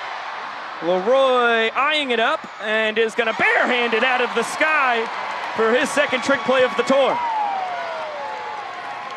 Well, Bill Leroy's first trick play since opening night in Mesa, Arizona. And he had plenty of time to figure out the best plan of attack to collect that second trick play. Could have gone behind the back, but it's a little bit of a safer route for the Bananas co-captain if he grabs that with the bare hand. Shout out to Carissa, Jamie, Casey, Christy, Carter, and Tucker. This is Eric Daniel. Vivacis ahead 1-0. Drove in a run on a ground out in the second inning. It did not stand up, though. Bananas ended up doubling up the Party Animals. Walked the inning off 2 runs to 1. That's how they earned their second point. And that's another Party Animal letting loose on a 3-0. And Archer works the count back full. I think considering that pitchers never want to give up the ball for a sprint, and the hitters know they're playing in friendly dimensions, they're going to try and take those big hacks on 3-0 as Vivacis launches this one out to deep left field, and it is off the wall. Robert Anthony Cruz will play it into Ryan Cox. For now, it is a double for Vivacis. I saw a hand reaching around that wall. Questioned whether it could have been a home run for the Animals as Baba's doing the push-ups. It was a laser beam. Another look. Yeah, that ball was not going to go into the stands, at least upon first review. So a double, fair is fair. That was a howitzer. Frozen rope as Mark Smith will take over for his head coach on second base. Party Animals designated runner.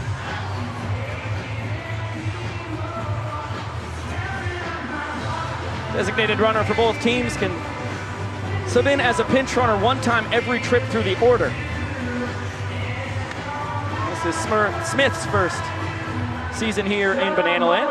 Now an 0-2 count on Swan. Tries to hold up. Did he go? Yes. Seth Markham, first base umpire, said Swan went around. And that's a 3-pitch strikeout. Jason's not thrilled. It's a pair of strikeouts for Andy Archer, but The big righty wound up getting hit awfully hard in the 4th inning as the Party Animals net their first multi-run inning of the contest as we go down to Jesse Cole. On your feet. All the way around the stadium. Everyone in the top deck, the bottom, on your feet. And I need everyone right now to get your hands up in the air. Here we go. Clap those hands.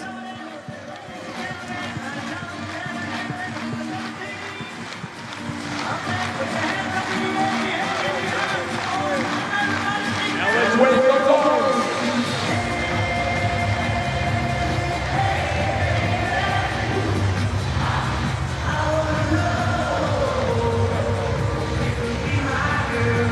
Keep it going. Hands up.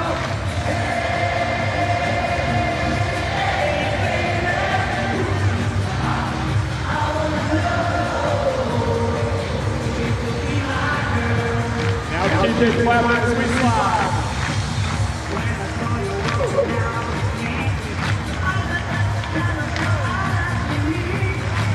Oh, you guys look amazing tonight.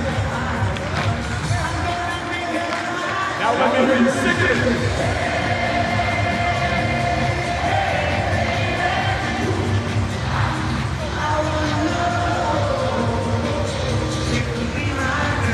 One more time.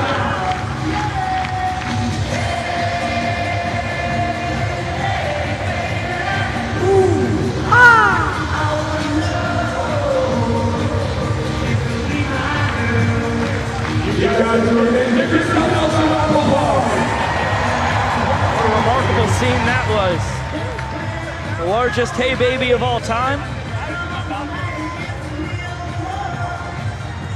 It's a phenomenal crowd we have on hand here in Tampa as Ryan Rodriguez will be the 3rd man out of the pen for the Party Animals. He has 2 runs of support as he's trying to earn their first point tonight. Yeah, the Sexy Mexi is on the slab for the 8th time this season. In his 2nd campaign with the Party Animals, like Dalton Ponce, Rodriguez is another high strikeout man in the Party Animals pen. And in situations where he has entered an inning with a lead this season, he has 3 holds in 5 opportunities. Vava going the back-to-back California kids. Ponce out of Fontana, Rodriguez, a Newhall native. He's going to have the meat of this Nanners order, 3, 4, and 5, just like it was for the Party Animals in the top of the 4th. It'll be EJ Rack and Alexiadis. Super East due up 3rd. The lone Banana with a home run so far tonight. Rodriguez can put together a great inning and get the Party Animals their first point in the ballgame. You could see some big theatrics from the right-hander who's done splits on the mound, as well as even pull out some scarves and different things from his mouth. He's got some magic tricks in his bag. First pitch stroked foul from EJ. He's left the yard 3 times this year. One behind the tour lead of Rack, who lurks on deck, and Skull over on the Party Animal side.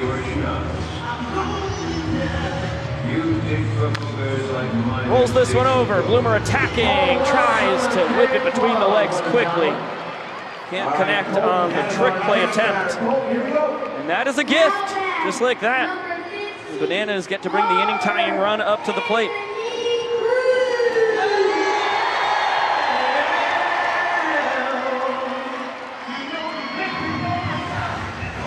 Rack destroyed a ball his first time, sent it right off the 50-foot net in right, walked off the first inning. Normally in Banana Ball history, that would be ruled a double, but because of the odd dimensions, I had it as a walk-off RBI single. As did I. It's a healthy swing and a miss from the former Washington Nationals minor leaguer. That's always Rack's agenda when he is in the box, to swing hard in case he hits it. Now the 1-1 delivery is going to miss from Rodriguez, and Eric Jones Jr. with a pretty surprising steal of second base. Not a man normally known for running, and it seemed to have caught the Party Animals off guard in the 4th. EJ, a first baseman built out of the Paul Goldschmidt archetype. He's not going to run all the time, but picks his spots very well. That's his second steal of the tour. He has not been caught. And he got that one on his jump. It was a killer jump that EJ pulled off. 2-2 now to Rack. He sends this one high and deep to right. Robert Anthony Cruz. 2-run bomb, the inning's tied. Well, so far, all throughout tonight's game, the Bananas have been able to respond to whatever the party animals have thrown their way. And Cruz continues to prove that he may be Banana Ball's MVP through the first month and a half of the tour as he launches his tour-leading 5th bomb of the year. Fire the cannons. The pirate ship blasting away. After this, Robert Anthony Cruz, no doubter. Bat flip season, baby. Toss the helmet away while we're at it. And one of those runs unearned on Rodriguez. That is how devastating the trick play miss to start the frame is. Now Alexiadis giving the fans an opportunity to catch their first foul ball for an out tonight. They do not come away with it. Reese left the yard to tie the second inning. Is out to right center. Called, strike 3. Nice front door slider from Sexy Mexi to get the first out here in the bottom of the 4th. Yeah, Alexiadis frozen on that slider out of the hand of Rodriguez. And there you see some of those theatrics we were talking about earlier as Rodriguez goes to one of his signature splits after the punch out. Here's Ryan Cox. Bananas team leader in batting average, came in hitting .419. Not thrilled by the strike call there. 1-1 on him. Grounded out on the first pitch he saw tonight.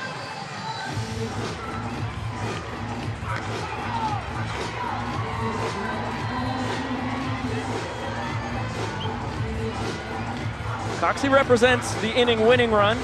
Saw him launch a few balls out in batting practice yesterday. Boy, takes the slider just a hair down and in. Now it's Rodriguez who thought he should have got the call. Cox is still yet to strike out in 49 plate appearances here in 2025. Plate appearance number 50 will be a ball four sprint for Coxie, who was slow to get out of the batter's box and will only get one base. On that one, he has been unbelievable offensively for this club as the glove magician and all-time leader in trick plays. He's pacing the Bananas in batting average this year. He now has 4 ball four sprints. Awful impressive stuff. He's worked his way from the 10-hole up to the number 6 spot in the lineup as Bill Leroy on the front door bender sends it into the crowd. Not caught by the fans. I think Cox flew out of the box there because he may have thought that fastball caught the outside corner. That was my hunch as well. Rodriguez, good job bearing down. He picks off Malachi Mitchell. Swanee whipping it behind the back. Will toss it over to Acuff. Is that the first trick play we've ever seen recorded in a pickle? I think it is. I think it is as well. Good work, Swan. That is creativity at its best here in Banana Land. And what a job by Rodriguez. Not thrilled with a couple of calls there to Cox. Takes matters into his own hands. Hits the base runner off the base pads. Now an 0-2 count on the Nanners catcher. Did he go? No, says Seth Markham, the first base umpire.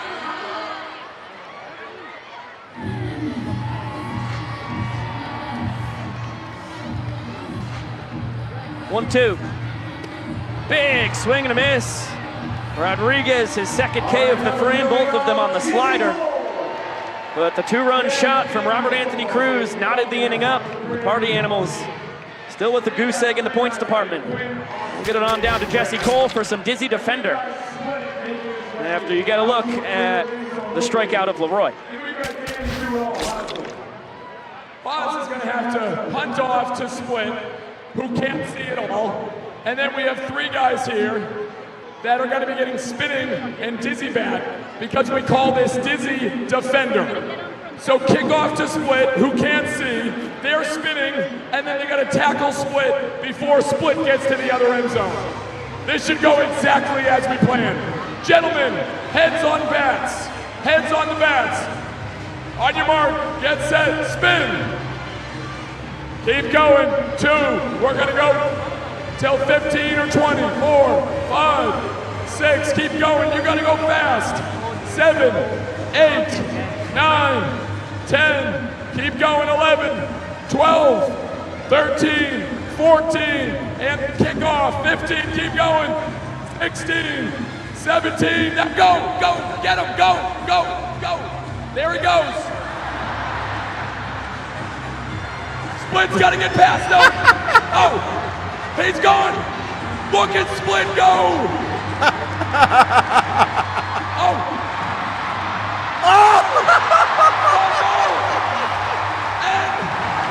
And it looks like the defenders have won in the end. Split knocked down at the 1-yard line. Serves you right, Split, for showboating. What do you want him to do? That's what happens when you celebrate before you get to the pay dirt, as you take a look at the numbers here for Jared Donaldson here on his 3rd World Tour. Jared Donaldson out for the 7th time this season, known as the banana splitter specialist. Outside of one blow-up start this season, Donnie has a 4.38 earned run average and a 4-minute and 6-second average minutes per inning mark in 12 1/3 innings thrown this season. And take a look, we have a very exciting announcement. You can see all of the stats from 2025 at bananaball.com/stats. This has been a load of work. Josh and I and our good friends at T-Rex Tech, so excited to have it out as Hosley crossed the diamond in time with the trick play to retire Dustin Baber. Bananas the first team tonight to 5 trick plays, as you see Danny Hosley celebrating with Jared Donaldson and Eric Jones Jr. Clean behind the back transition and just enough time to beat Baber by a hair. Well, we're at the hour mark, so we're gonna get a halftime show. To the Banana Ball halftime show. Taking out the #1 song at country radio this week called Hometown Home. Please welcome Galaxy Label Group recording artist, Mound.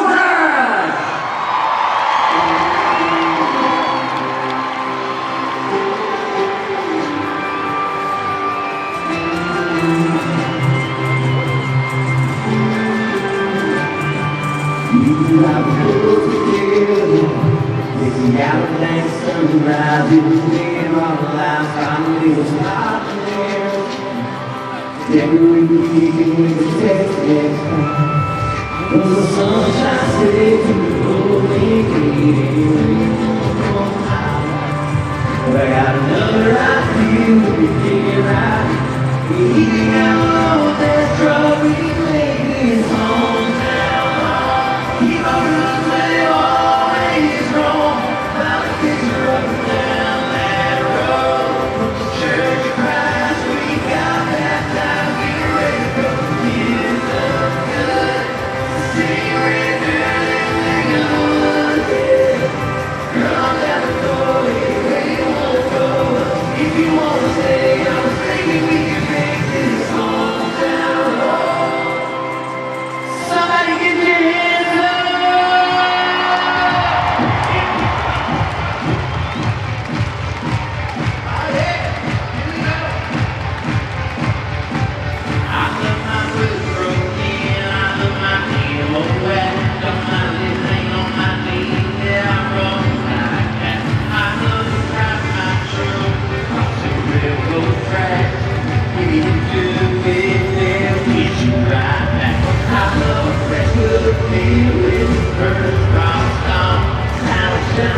I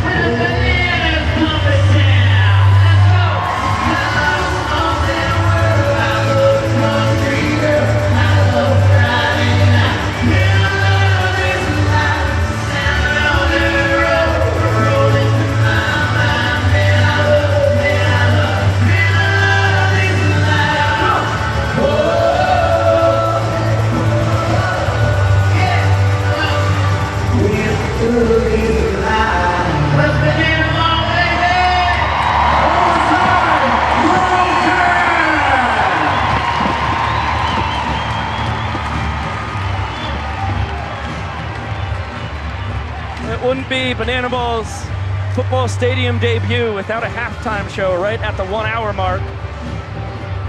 We pause the game for a little 2-song medley from Low Cash. Excellent performance, gentlemen. I think their biggest fan was Josh Talevsky up here in the booth. Dude, I was line dancing up here. I was just having the time of my life. I love a good halftime show, and those guys really brought some of their best songs out here for the fans of Raymond James. And do not fret, folks at home. I got two videos of Josh maniacally dancing during the halftime show. Get it up on the social medias at some point in time. We're going to be back to the Banana Ball here. The clock never stops. Well, let me amend that. The clock only stops for injuries, rule discussions. The clock does not stop for a halftime show, so that ate up just less than 4 minutes. Still more than 56 on the clock. Here in the top of the 5th inning, Nanners up 2 points to nothing. 1 out already as Baber grounded out to start the frame. Now it's Tanner Thomas in the 10-hole against Jared Donaldson, the 2022 Peach Belt Conference Pitcher of the Year. He's the Southeast Regional Pitcher of the Year at that as well, D2 All-American. Did it primarily with his nasty splitter. This time it's a heater that EJ turns into a trick play, going behind the back over to Donnie. Celebrates the 3-1 putout with a front flip. Eric Jones Jr. pretty dazzled by Donnie receiving that one at the first base bag. You got 2 tricks in that play from EJ, between the legs transition, behind the back flip. And there you see the acrobatics. Donnie sticking the landing. Come on now. Who says pitchers aren't athletes? Back to the top of the order we go, and if there was ever a time to try and steal first base, that was the pitch right there. That was the bizarre bounce. Reese Hampton, what are you doing? He's got up close and personal there with Vincent Chapman. Reese has got the wheels, but he decides to try and do the talking with the stick. 1-1 count on the Animal center fielder. A sprint his first time, reached on an error back in the 3rd inning. I think that if you possibly see Hampton batting from the right side, he may have opted to swipe first base, but batting from the left side, wants to swing away with the short porch, as this one is hit out to shallow left field. Cox going out, makes a sweet sliding bare hand grab. 3 trick plays in the frame for the Bananas, and a 2-minute and 13-second inning. With the halftime show in between, another look, the glove magician. His first trick play of the night, his tour leading 49th overall. And get it on down to Malachi Mitchell for Flash's Love Dash. In this game, I'm going to take AJ and Alyssa around the bases, and I'm going to quiz AJ on how much he loves his girl. But the kicker is, if he gets the question wrong, we're gonna pie him to the face. Are you guys ready? Let's get it, come on. You guys gotta move fast and quickly. Y'all can't let me beat you backwards. All right, here we go. On this side for me, on this side for me. All right, the first question is, what street did Alyssa grow up on? Leland Avenue. Leland Avenue, is that correct? That's right. Lord have mercy, come on now, let's go to second base. We gotta move quick. You can't leave your girl. Come on. All right, here we go. The second question, I think this one's hard. What is Alyssa's go-to coffee order? It would have to be what we got this morning. Medium iced vanilla lattes with oat milk. Is that correct? No. No? Uh-oh. Oh, he dropped the pie. Here, we gotta go quick. Come on. We ain't got much time. Come on now. You can't leave the hold the hand. There we go. That's real cute. All right. The last question is, if you guys won the lottery, what would Alyssa buy first? Property and put a compound out so we can all live with our family. That's long, but did he get it correct? Yeah. That is correct. Come on now, let's go home. We gotta get the last question. All right. He's got the high score that we've ever done this. 3 for 4 right now. 2 for 4. All right. Last question. You guys been together for 4 years. When are you going to propose? Right now. Oh no! Let's go!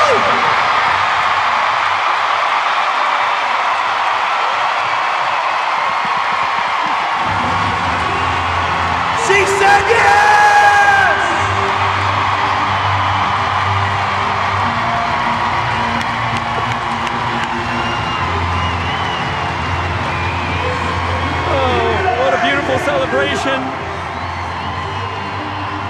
Congratulations to the newly engaged couple. We'll hand it down to Drake. She just said yes in front of 65,000 people. What's going through your brain? I'm crazy for even thinking about it. And you, what's going through your brain? It's crazy. She said yes! That's unreal! Congratulations to you both. Welcome to Banana Ball. Josh Rico, party on. Thank you, Drake Toll, Love Guru. Brett Helton, the new man on the mound for the boys in black and pink, former Pittsburgh Pirates minor leaguer. As Ty Jackson fouls this one deep down the right field line, not caught by the fans. Ty pinch hitting here in the extra hitter spot. Kyle Jackson held down for the first 4 innings. No ball and a strike on the man in his 4th year as a Banana out of Jacksonville, Florida. Ty, a 2-time CPL champ. This is now his 2nd World Tour, but first one he gets to start from the beginning, just was finishing up at Florida A&M last year. Big finish there from Vincent Chapman. Impressive moves, and the crowd nearly goes as crazy as they did for the proposal. Those are just some of the things that you're bound to get every so often in the 5th inning of Banana Ball, a halftime show, a proposal, and Vincent Chapman shaking that derriere. Ty's got a camera on his helmet. I'm sure we'll have some POV what it's like to take an at-bat in front of over 65,000 fans on Ty2Fly's Instagram, TikTok, the whole social media gambit. That one, I think, onto the ship. Just missed it. 2-2. Wow. Good looking pitch. Vincent Chapman says it was outside. Helton is apoplectic. He disagrees with the call, as is his right.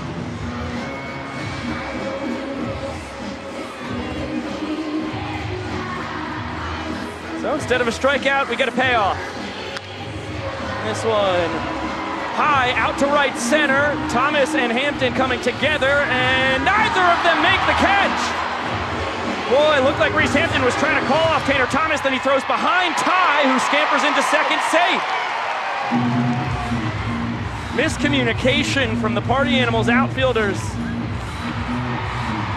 And then Hampton thrown behind Jackson, forgetting about the speed that Ty employs, and he gets an extra base out of a mental mistake.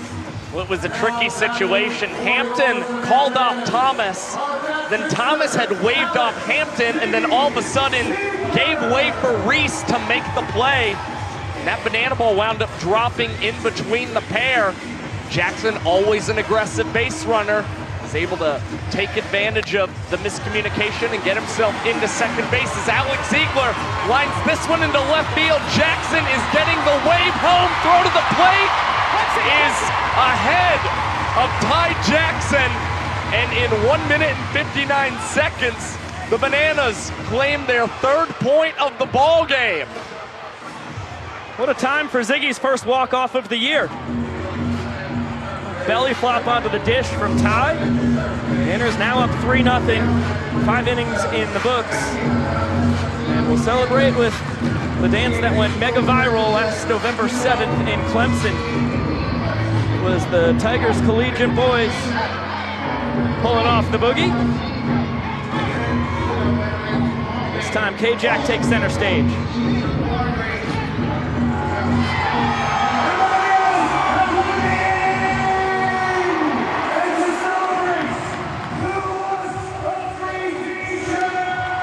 Another look, scolded all he could. Bronson ball home indefensively for Vasis. Tried to attack the short hop throw, couldn't grab it cleanly. And Bananas up 3-0. Well, this week in Banana Ball history, it was 2 days ago, 4 years in the past, we had a little trivia question here for you. There's just 2 guys in Banana Land today who played in the first Banana Ball World Tour game ever held, one on each team. We'll give you the answer in just a bit, but March 13th, 2021, The 4-game One City World Tour kicked off, and the Nanners ended up coming away victorious. Yeah, they had the 5-2 win against the Party Animals. It was played with just 8 innings and had 3 rounds of showdowns. And you can see it was Malachi Mitchell and Mike Vivacis who played in the opening game of that One City World Tour, are still active, Bananas and Party Animals. And just a weekend later, you saw the Banana Ball debuts of Jake Skoll and Dakota Stilts, all Britain, who were both Savannah Bananas at that time. Yeah, Skoll spent his first 2 tours with the Nanners. This is now his 3rd campaign with the Party Animals under the tutelage of Mike Vivacis. Taking center stage right there. And taking over on the mound for the Bananas, it is their 8-year man, Cowboy Kyle Lewigs, comes out to start the 6th. Cowboy Kyle's toeing the slab for the 7th time. The last time he pitched, he became the first Banana Ball pitcher to reach 300 career innings pitched. And unsurprisingly, the 8-year Banana is the all-time leader in innings pitched, wins, strikeouts, and foul-outs to fans, as he would love to be the first man to induce one tonight in Raymond James. Primarily a fastball slider guy, but boy, he has picked up a dynamic changeup as well across the last 2 years. A product of facing the Party Animals over and over and over again. Boy, was he excited to see the visitors and firefighters last year. This one fair down the left field line past the dive of Hosley. Noah Fisher is motoring into second with a leadoff double. And we're going to get a specialty entrance here from the former first-round draft pick, Jake Skoll. Sweet helmet to boot.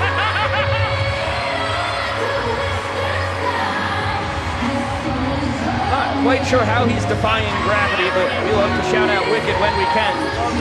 And Skoll has the only 2 cycles in Banana Ball history. The last he picked up on the first weekend in Savannah this year, and he took the scooter up to the plate every single time. And on the home run, he took the scooter around the bases as well. Joyride here for Scully. As he'll hand off his ride to Fluke. That's both of the cycles in Banana Ball's history, and each time he's collected those, he has hit them in the same order: single, home run, triple, and double. And what can't be missed in that is Zach Rowe. What a job he did sprinting to keep up with the high-speed vehicle that Skoll was riding in. Ball and a strike now on the Animals left fielder. Holding down the 3-hole so far, a strikeout and ground out tonight.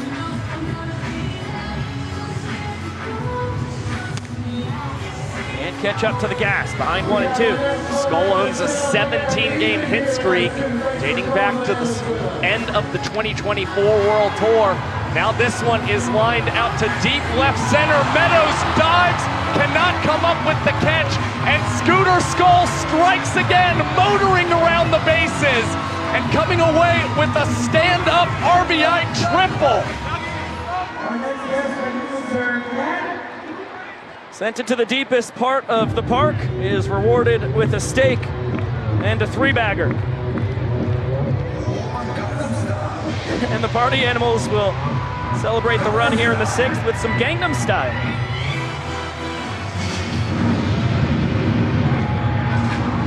Mark Farty leading the charge. All right, now they're gonna switch it into a little Dougie ability here. And now I'm picking up on what they're putting down. This is in homage to the Buccaneers cheerleaders, Farty playing the role of a little kid on a choreographed dance that went viral. He did debut just last year as the mascot for the Party Animals, so still pretty young in his own right. I feel like it's apropos that he's out there leading the charge with the moves. Yeah, that's fair. Just over a year old. Pretty impressive. He has learned quickly. Some Dougie skills, too. I'm just glad he's keeping on the sunglasses. When he takes those things off, he kind of spooks me. It scares you. Yeah, he does. I don't like looking into those eyes. You got nightmares of Farty sans sunglasses? Oh, yeah. Let's get another look at the triple, and DR gave it every ounce of effort he had. Could not come up with the snap, never had a chance. Well, it's 422 to straightaway center here in Raymond James. Means if you're able to poke one all the way out there, you're more than likely getting at least 3 bases. Goal speed puts him 90 feet away from scoring as Andy Cosgrove takes the first pitch strike. Tour leader in ribeyes, 25 of them already across 16 games played, and he's 2 for 2 tonight here in game 17. Sends this one to Cox, who will whip out the professor over to first. EJ tried to grab it under the leg, didn't have the flexibility to pull it off.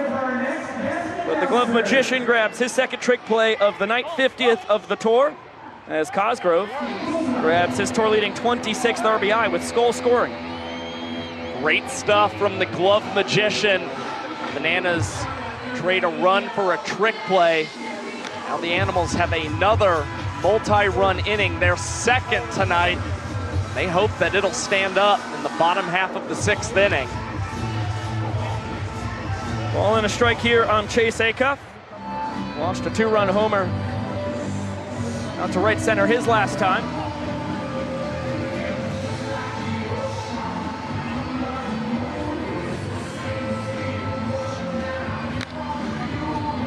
And Cox another chance. He'll get this one between the legs over to first this time. EJ able to grab it under the leg. Cox put it in the right spot for the double trick play. Well, that's what the infielders want to do. Throw that ball around the hip or the belt area for the first baseman. You see that perfect for Eric Jones Jr. to get the leg up and be able to catch that banana ball as Jesse Cole introduces the world's tallest athlete, Dakota Stilts All-Britain, taking the mound.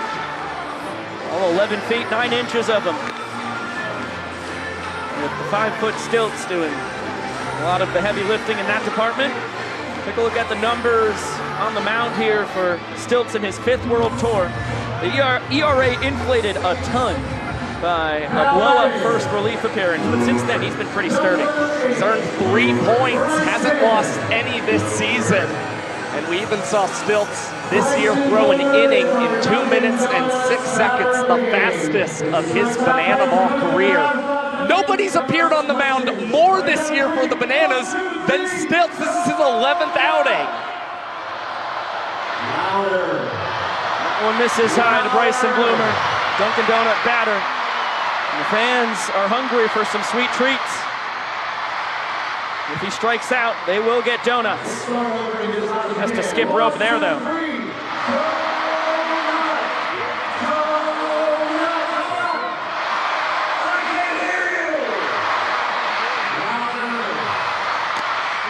Swinging on the 2-0, cannot connect.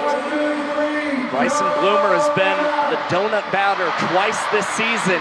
Each of those times, he has struck out and technically rewarded the crowd with some free sweet treats as Stilts runs another one inside on Bryson Bloomer, getting out of the way.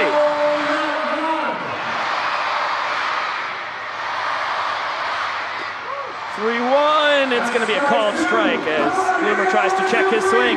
So the count full, and here comes the crowd once again. Payoff pitch, it's going to be past the dive of Hosley. Cox over to first with the trick play. His 3rd of the inning, 4th of the night. And Stilts gets his man. And you can see Cox counting them up as he records all 3 outs in the frame for the Savannah Bananas. That one past the dive of Hosley, but no trouble for Coxey. Strong arm, and Stilts out of it. We'll send it on down to the Banana Nanas.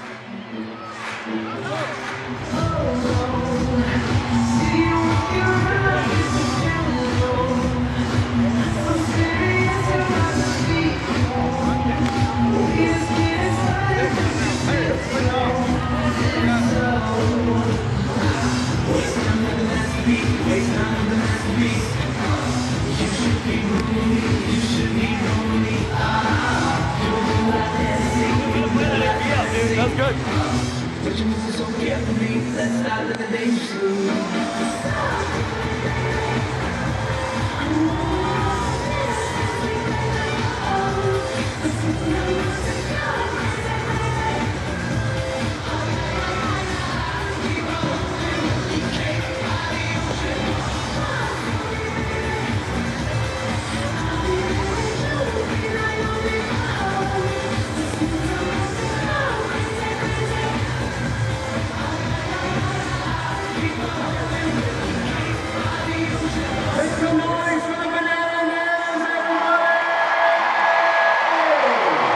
Banana Nanas dazzling as per usual.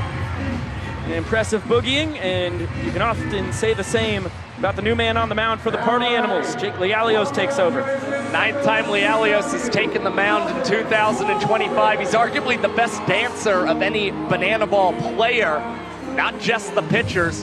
Has 3 strikeouts in his 2 innings this month.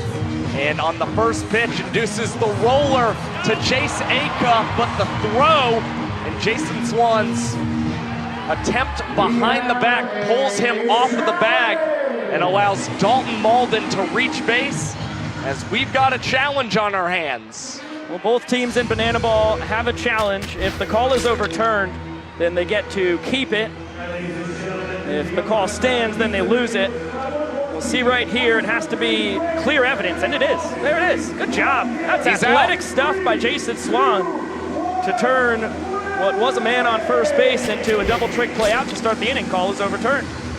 Good work, camera crew. Excellent stuff in the control room in Savannah. Now Vincent letting the crowd know.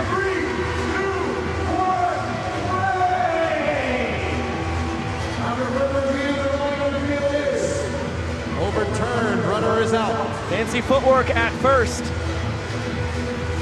So the Party Animals retain their challenge. And now we're at the top of the order. DR Meadows ahead 1-0. 2 for 2 on the night. A single and a double. Scored the inning-winning run back in the first. Now 2 balls and no strikes. Lialios throws a ton of fastballs. Looks at a 12-6 curveball, a changeup, a cutter from time to time. He's a converted catcher to pitcher. As Meadows flirts with a foul out to the crowd. They do not come up with the catch, though. Lialios has continuously improved on the mound since his 2023 rookie campaign. He's only allowed 1 ball 4 sprint so far this season, as Meadows will fist another one foul. Yeah, Jake out of Tucson, Arizona, or as Laszlo Cravensworth would say, Tucson, Arizona. Spent his college career at Pomona. And gets a strikeout of the doctor. You do not see DR going down on strikes very often. Only his 4th of the tour. Well, expanded his zone. It looked like one of those at-bats where DR was looking to slap something to the opposite field and wound up empty. Now Lialios has 2 quick outs. And the Party Animals close to earning their first point in tonight's ball game. The Bananas need to get a man on before they can think about tying this inning and denying the Party Animals their first point. 2-0 now on Dan Oberst, pair of strikeouts so far tonight. But he knows his job. This is his 7th year as a Savannah Banana. He's just trying to get aboard. Look, he was swinging, trying to get it back to the hometown of Largo, Florida, his first 2 times up.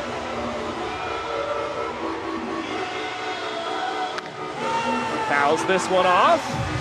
Chance for the fans. It would be a fantastic play. They do not make it. And now a 2-2 count on the 2021 Gulf South Conference Player of the Year. He's one of the most consistent hitters we have ever seen in Banana Ball's history. 300 batting average in every season since the 2022 World Tour. Now Oberst has worked the count full against Lialios. Normally he's up there to do damage.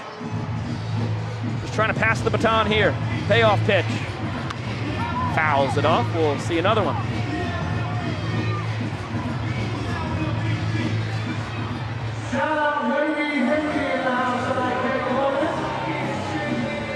Lialios, it wasn't until his professional career that he started pitching. That was in the Pecos League on the Tucson Saguaros. As that's a laser beam and it eats up Dustin Baber, gets all the way past Tanner Thomas as well. Oberst is hustling and cruising into second, tag from Acuff just in time. Boy, what a chuck out there.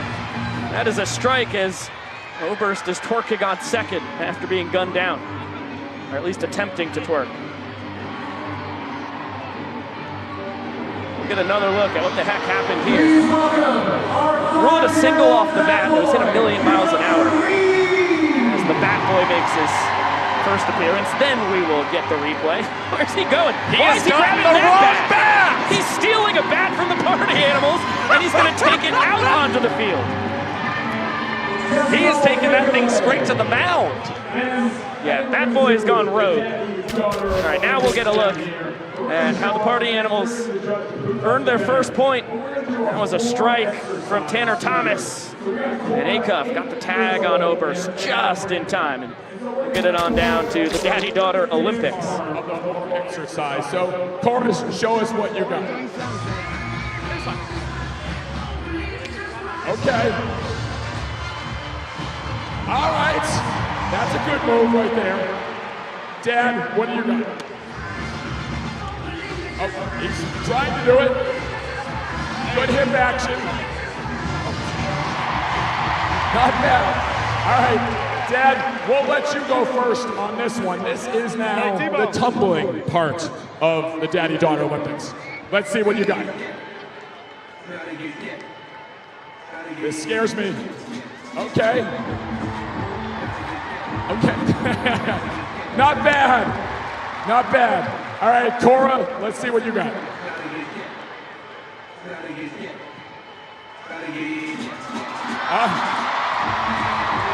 Oh! All right, I don't know if it's a jump. Fans, I'll let you decide anyways. Is it the dad, Brandon? Or is it his 8-year-old daughter, Cora? And there we have it. The winner of the Daddy-Daughter Olympics goes to 8-year-old Cora. Well, impressive work from both contestants as Austin Krasminski takes over on the mound for the Bananas, the 2017 collegiate nanner who only spent a couple weeks in Savannah before he was signed on a free agent contract by the Los Angeles Angels. Ended up spending 4 years in their farm system, finished up with the season as a Chicago Cubs minor leaguer, now in his second Banana Ball World Tour. Posted a career 3.08 minor league earned run average with 167 strikeouts in 85 games. And Grem has a 23.3% strikeout rate this season and has a 125 opponent's batting average, the lowest mark on tour. He hasn't given up a hit since February 14th in Fort Myers, Florida. What a tough first at bat of the tour for Bronson Ballholm as that one just misses the outside corner. Broke his pinky in the prime season, sliding into second base. And boy, he has been grinding through the rehab. Here ahead of schedule, what a special game for him to make his sophomore debut. Year 2 as a party animal for Bronny. And he's battling against Krem, who sits low to mid-90s with the gas, and he fouls out to a fan. Ball home into a beautiful barehanded snag by that guy. Reminiscent of what we saw to open up the 2024 World Tour in Tampa Bay. Alexianis fouled out to a fan in his first career Banana Ball plate appearance. Now Bronson Ballholm in his 2025 season debut is robbed by that man down the third base line. Well, Bronny's in the history books. At least he can notch that feather in his cap. He's the first player in Banana Ball history to foul out to a fan in a football stadium. Jason Swan, broken bat on a hop. Ryan Cox loses the handle. Looks like he was thinking about probably whipping it between the legs. Never saw the trick play attempt though, so feels like an E6. Yes, it is. And after only one error in the first 16 games, that's his second error tonight. Swan immediately replaced by Mark Smith, the party animal's designated runner. Second time he is used tonight as Baber chops this one up the middle. Cox can't handle this one. Throw over to first, just in time to grab Baber. Boy, what a recovery to save what would have been back-to-back errors. We see the thumbs up from the glove magician to Eric Jones Jr. Just happy he could grab an out and not put the party animals in prime position to post another massive inning. But the designated runner, Mark Smith, is in scoring position. It's up to the left-hander, Tanner Thomas, to pull through with 2 outs in the 7th. Thomas has driven in 17 runs here in his 4th World Tour. It's 3rd most overall. Sends this one high and deep to right, and it's going to be off the netting. Thomas comes through in the clutch, drives in Smith. Because of the short porch in right, he'll have to be content with just a single. But he does the job. Party Animals have a chance now to win the 7th inning, and Mark Smith is celebrating with a little "club can't handle me" right now.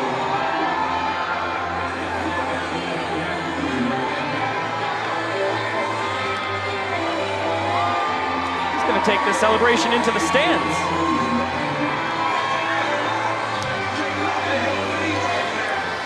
The boys beat him there.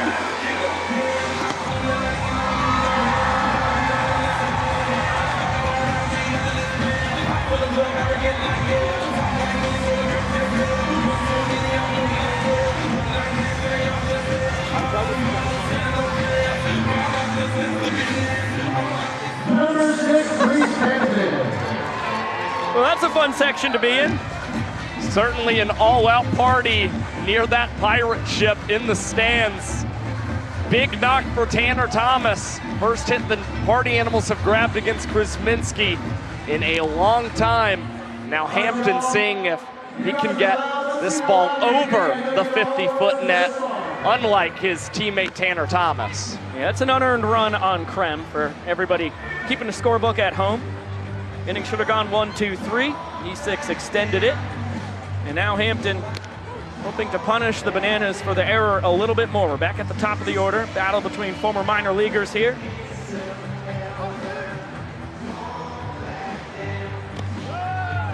Three balls and a strike on Reese Lightning.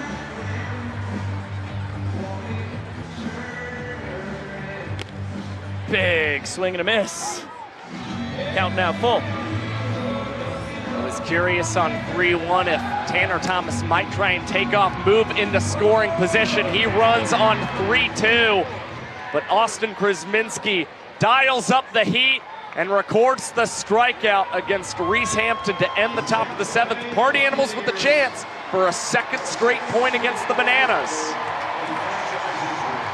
Let's get it on down to the Bananas dugout. Here's head coach Tyler Gillum with SB. Yeah, hey, Biko, Josh, I'm here with, I'm so, wow. Oh man, the mic's hot, Gilly. I don't know what's going on. It was 80 today. I don't, thanks. Yeah, coach, that's much better. Thank you for that. Hey, coach, I want to get to the game here. You guys are out to a lead here. This is a crazy field. How did it change how you coached into this one? Hey, you let the boys play. These guys are prepared. We're hot like that mic is, and we're rolling. Now, Coach, talk to me here. We saw the Party Animals coach and Mike Vivaces put himself into the lineup. We've seen you at third before. Did that cross your mind tonight? Dude, that guy right there, he's in his hometown. He almost hit a ball out. Good for him, baby. I tell you what, these guys are rolling. I'm going to coach this third base box, see if we can win this banana ball game. Yeah, what do we got to do to give the Party Animals the boot tonight? We got to keep bringing it, baby, all night long. Boom, baby. Nico, Josh, back to you. Skilly, thank you, SB. Wise words from the man who's been the head coach of the Nanners since that 2018 season. This is year 8. And now get a look at Brady Keiss trying to earn the 2nd point of the night for the Party Animals. It's Keiss entering the game for the 12th time this season. That's the most of any Party Animal. He nailed down his 2nd save last weekend and owns the 3rd lowest minutes per inning mark on the team, averaging 3 outs in 4 minutes and 14 seconds this season. He's one of 2 pitchers with 2 innings thrown in less than 2 minutes this year. Beefy part of this Nanners lineup. 2, 3, I'll check that. Make it 3, 4, and 5. EJ Rack and Alexiades. And that is a strikeout. Quick work of the former Twins and Mariners minor leaguer. 4 pitches and a 24-second strikeout for Brady Keiss. He's only struck out 3.4% of batters this season, but has continued to record outs. I know he's hoping that strikeout rate starts to climb beginning tonight as he gets ahead of Robert Anthony Cruz. Rack 2 for 2 on the night. Walked off the first inning with a laser beam off the net in right. Then tied the fourth inning with a 2-run bomb well over the 50-foot net. Behind 1 and 2, has to look out for fastball, slider, and changeup from Kais. As that one just misses the outside corner.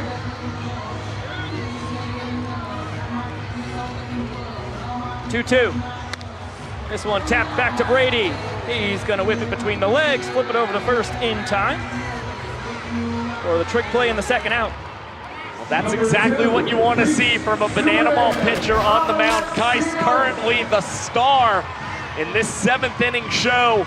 The quick strikeout and now a trick play as the Party Animals now have 7 in tonight's ball game. This one on the ground, Baber from center field, jump throw between the legs, it's a strike to Swan. A 1-2-3 frame, the Party Animals claim their second point, and Kais, what a job he did. And a 1 minute and 47-second inning for Brady as well. The 3rd sub 2-minute inning of his 2025 campaign. Let's get it on down to Drake Toll now with the head coach of the Party Animals, Mike Vivacis. Yarg, Baba! 'Tis the home of the Tampa Bay Buccaneers, and your boys are coming back. Army mateys, we're really taking it to the boys. We're trying to get back in this game, and you know we're sticking it to the man. Say, you're from here. Yar, I'm from here. I was born in that pirate ship up there, and Blackbeard is actually my godfather. I hear some of the bananas have scurvy. They all have scurvy. How's your ship gonna pillage tonight? What did you say, Drake? Are you gonna pillage tonight? You better believe I'm going to pillage. It's like a mix of like a Middle Eastern warlord and a pirate you got going on there. Yes, I don't know what accent I'm doing, but it's kind of cool. The party goes on tonight, Josh and Biko. Baba, what's a pirate's favorite letter? What is a pirate? What's a pirate's favorite letter? I don't know. You think R. You're supposed to say R? No, I won't. You're supposed to say R. Pirate's favorite. I'll be a fun. R! No, it's the C! That's a big go back to you! Oh, got him! Thanks, Drake. Thanks, Mama. I was getting a lot more Irish in the accents there for these Pirates. Great work, mateys! There you go. After the game, they're off to sail the 7 seas. Take a look at their vessel right there. A lot of pillaging you could do on that bad bear. Oh, you're telling me, Playboy. Well, from the Jumbotron to the center of it all, Zach Phillips, former Kansas City Royals minor leaguer, takes over to start the 8th. Phillips is returning from a minor shoulder injury for the Bananas. He's a former Kansas City Royals draft pick who has become one of Banana Ball's fastest pitchers, as he is leading the team with his 4-minute and 2-second average minutes per inning mark, and tossed 12 innings in less than 2 minutes last year, the most of any pitcher, and currently owns the fastest inning of 2025 as he recorded 3 outs in 1 minute and on 6 pitches against the Party Animals. Well, fun battle here. Pair of guys hailing from Arkansas, Philly from Texarkana, Arkansas. And Sal Jacobo gets his first swings of the night from Rogers, Arkansas. And back up the middle. Boy, that is what Zach Phillips is all about. Blink and you'll miss it. 3 pitches in less than 10 seconds. And Jacobo, behind 0-2, picks up the knock. Good piece of hitting from Sal, not trying to do too much with that one. The Party Animals are just hoping they can continue to extend offensive rallies late into this ball game as they're really starting to scratch and claw their way back into this Banana Ball game. Out of the 3-hole we go. Jacobo was pitch hitting for Fisher there. Heck of a job coming off the bench and setting the table for the Big Boppers. As Skoll fouls out to a fan. Unbelievable catch in the cap by that man. Skoll in absolute shock, was standing near the batter's box expecting to get another pitch from Zach Phillips, but you get another look, and it appears the snag is in fact made in that ball cap. Unconventional way to make the play, but the out recorded nonetheless. Now a 2-0 count on Andy Cosgrove. 2 for 3 on the night. 2 runs scored, 1 driven in. He's ahead 3-0.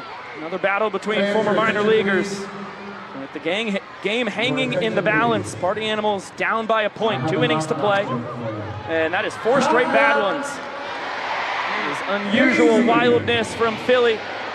Textbook sprint defense by the Bananas, though. They get it to all 7 fielders behind the pitcher and catcher in short order. As Akobo goes first to third, and Cosgrove content with 1 base on the sprint. That's the delicate balance that Zach Phillips has to strike on the pitcher's mound, aiming to work fast, but continuing to stay dialed in and around the zone. And you see Phillips not happy about the first pitch and not getting the call from Vincent Chapman as Aka hits this one towards the pirate ship. 1-1 to the Animal shortstop. That one misses inside. This one line down the right field line. It is off the netting. It'll score Jacobo easily. Cosgrove trying to go first to third. Alexiadis has a gun. And boy, nearly nabbed him on the one-hopper. Kyle Jackson in defensively at third. And the aggressive base running pays off. I mean, you think normally a ball off the wall, you're coming from first. It should be an easy breezy trip to third base, but with the short porch and right and Alexiadis' terrific arm, that made things a lot more interesting. Second knock for Chase Aka, going to right field, had the first Party Animals home run. Now has another run batted in. His bloomer is flirting with the net. It will bounce off, and the Party Animals plate another run in the 8th inning, and Bloomer will be held to just 1 base. Aka advances only to second. But back-to-back RBI singles as the Party Animals starting to play pepper with the net 237 feet from home plate at the foul pole, and it does not get too much deeper until you get past that 40-yard line where the net ends. Now this one popped in the infield. Dalton Malden making the call. He's going to get rid of the glove. Barehanded snag for the trick play. Gutsy time to do it with 2 men aboard, but he makes it look easy. There's trick play number 12 in the ball game for the Savannah Bananas. To see Malden looking up at those lights, they seem to be a little tricky for him for a second, but filling in for Jackson Olsen late in this game. The songbird of our generation is still tallying a trick play in the column tonight. 2 balls and no strikes on Jason Swan. He thrives in these situations. Runner in scoring position, 2 down. Tough to find a guy you'd rather have at the dish in Banana Land than Swan, and he is patient here. Gets 4 bad ones. That will drive in at least 1. Bloomer is going to pump the brakes at third. Sprint D again from the Bananas. The second one that Philly has offered this inning. Now 3 runs across for the Animals. They have a golden opportunity to tie this game in the all-important points department ahead of the final inning, where every run counts as a point. But if we're tied at 3, that roll doesn't really mean a thing. So first and third now with 2 down for Dustin Baber, who's ahead 1-0. Curveball misses down. Get 1-1. Yeah, Phillips has just had a tricky time here in the 8th, being able to jump ahead of Party Animals batters, and they've taken advantage of some favorable counts. Produced yet another big offensive inning late in this ball game as Baber goes to the opposite way. Party Animals scrambling out of the way, and Eric Jones Jr. will make the catch in foul territory. But the Animals with a prime opportunity to knot the game up at 3 points before the final inning of play. Here's Jesse. We're going to turn this place yellow. So whenever they pull out their phones, turn on their flashlights all the way around the stadium, the upper deck, the lower bowl, everyone turn on your flashlights, because we're going to light up the sky, and all of us join in and sing Yellow.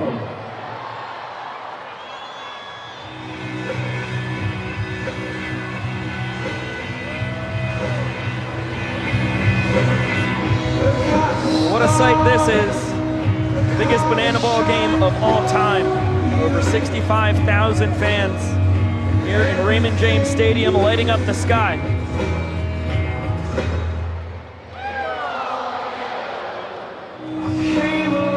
Cannot thank the Tampa Bay Buccaneers enough for this opportunity. This weekend was supposed to be 2 games in the Tropicana Field, home of the Tampa Bay Rays, and then, of course, Hurricane Milton hit a number on the roof. It's not even going to be in time for the MLB season.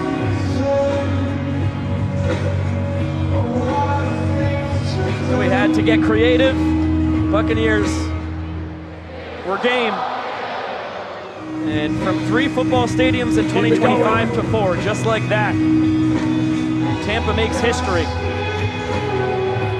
It took 2 weeks to build the field, over 350 tons of clay. And all for this, a beautiful moment. I'm sure, Jesse Cole, it makes you feel pretty darn emotional. We love you so much, Banana Nation. Now let's go Bananas! Definitely love you so much, Bananas Nation. Now let's go Bananas. That is up for interpretation. It is a gasp from the crowd with the lights flip back on. The beauty of LEDs. Drew Gillespie takes over on the mound. The 2024 Banana Ball Pitcher of the Year. Trying to knot this game up. And he owns a 2-3 record here in 2025.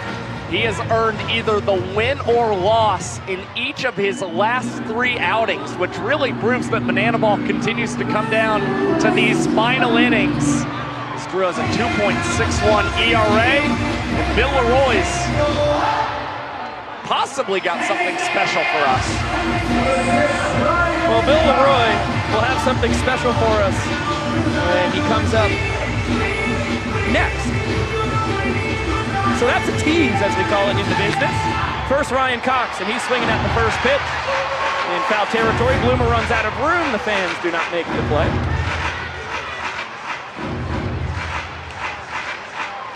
Cox 0 for 1, reached on a sprint his last time. And sends this one through the 4-hole, but Thomas is waiting, firing to first just in time. Robs Cox of a hit. It's the first time we've seen the short right field punish a hitter who thought they were going to have themselves a knock. And now we go to Bill Leroy.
Dramatic entrance from the pride of Dublin, Georgia. Channeling his inner Moana. Who doesn't love that movie? I adore that movie. I cried when I watched it on a plane. Wow. Yeah, cried my eyes out. Bill pokes this out to right field. Swan and Thomas converging. Tanner makes the call, taps it up, and will grab his first trick play of the night. 8th of the tour. Now 21 total trick plays have been recorded in tonight's ball game between the Bananas and Party Animals. It looks like Thomas wanted to get his friend Jason Swan in on the action, but instead that banana ball was floating behind his head. He made a nice adjustment to still record the second out of the inning. Kyle Jackson back in the spot he started the night in as the extra hitter. Boy, he barrels this one deep to right. KJ, 2-run shot. Gnarly backflip. Take one off the board. Solo home run as the Bananas now trail by 2 here in the 8th. Well, he's one of the players who looks like he'll be a banana ball superstar for a very long time. Still the only player in banana ball's history with 3 home runs in his very first series. And now Jackson tallies his first bomb of 2025. Fire the cannons. Big fly for KJ. His first of the tour. And an emphatic bat flip to celebrate. A little Euro step to the dish.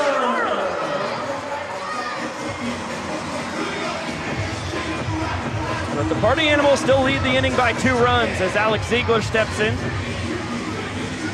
Had a walk-off single to win the 5th inning for the Bananas. At that point, they were up 3-0. Now they're only up 3-2 and 1 out away from giving up the lead. 0-2 count. Gillespie going all the way to second base. He's got 5 pitches in the arsenal. 4-seam, 2-seam cut, fastball, changeup, and curve. Let's see what he chooses to throw from second base. He's actually taking a snap here from behind second, and that went over Ziggy's head. The old AWOL Nation sail. It's his best attempt to be somewhat like the Buccaneers starting quarterback, Baker Mayfield. He's gonna go out of shotgun now. And with Acuff blocking, it's pretty much the exact same thing he did on the first pitch. Well, he was ahead 0-2. Had a little time for some silly business. Now a 2-2 count. And boy, he was headed back to the dugout. Does not get the call from Vincent Chapman. Yes, he does. Late call. Okay. Party Animals earn the point. They win the inning 3-1. Now we are tied at 3 points each going to the 9th. What a rally for the Party Animals tonight. 3 points in each of the last 3 frames. And now things truly get interesting in the final inning as all the runs scored in the 9th and possibly in showdowns count as points. And if the game does remain tied after 9 innings of play, we will see showdown tiebreakers here in Raymond James, which would be the 5th time in 6 games in Florida that we've seen showdowns. All 3 games in Fort Myers and JetBlue Park, spring home of the Boston Red Sox, and then one of the 2 games in Lone Depot Park, home of the Miami Marlins. Now here in Raymond James Stadium, home of the Tampa Bay Buccaneers. First banana ball game ever held in a football stadium. Over 65,000 fans on hand. See a game tied going into the 9th. And one of the best pitchers in our young sports history taking over for the Nanners. It's Danny Hosley. Yeah, the Bananas two-way superstar takes the mound for the 11th time this season. He has tossed 4 straight scoreless innings, and all of them have been tossed in 3 minutes and 34 seconds or quicker.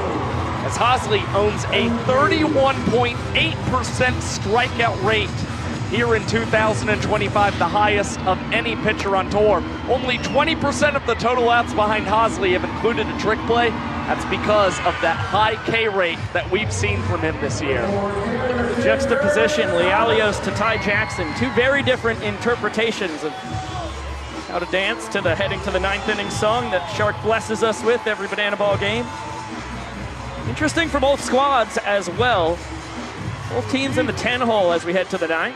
Both teams have their golden batter that they could still use. Party Animals send Tanner Thomas up to the dish. That one misses.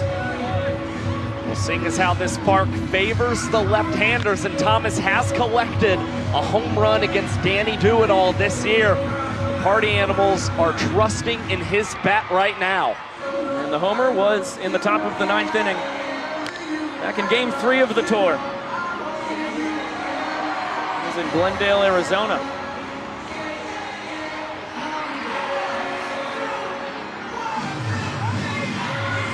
Top of the order lurking. Hampton and Fisher on deck and in the hole. 1-2, that thing hit a mile, but foul. Destroyed, Thomas just a little early.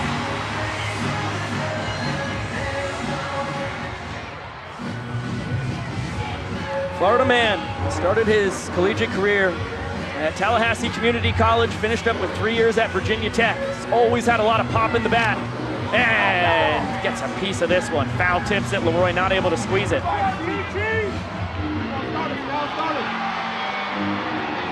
You see Tanner with the smile, knowing he's got another life here against Hosley, but so far, Danny Do-It-All's looked pretty dialed in, as this one is once again spoiled by Thomas behind the dish.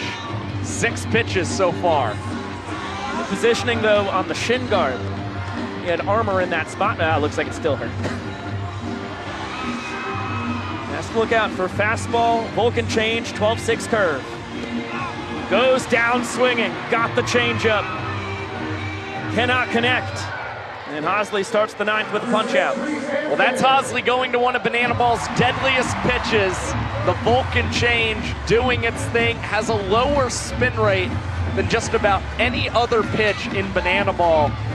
Hosley says it's taken him a long time to really perfect that grip, one that he calls clawy or meaty. He does live and die by it, and that goes back to the college days. And he was a finalist for the John Olerud Player of the Year at Norfolk State. Finished up at George Mason. EJ will whip it between the legs over to Hosley. On the bare hand reception, Jones Jr. gets the trick play. And 2 quick outs for the Nanners now in the top of the 9th. Yeah, 13th trick play of the ball game for the Bananas. And that trick play here in the 9th is one of great significance for Eric Jones Jr. as well, as that is number 100 in his Banana Ball career. Big accomplishment for the Charlotte native. Well, Fisher takes a high strike, hoping to start a 2-out rally. Behind 0-2. Back-to-back fastballs from Danny Do-It-All. Don't think Hosley loved the location of the last one. Fisher, another guy with a lot of pop in this Party Animals lineup. It's another fastball, fouls it away. Fish with 2 homers so far here, after he launched 6 out last year.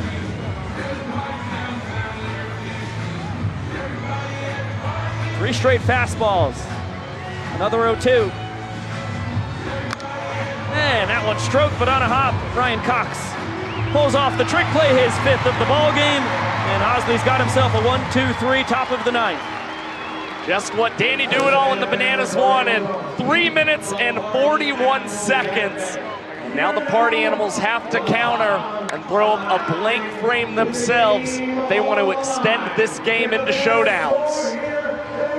Dalton Malden is slated to lead off, but as we mentioned, the Bananas, just like the Party Animals who did not use the golden batter, still can send anybody up to the lineup one time this game.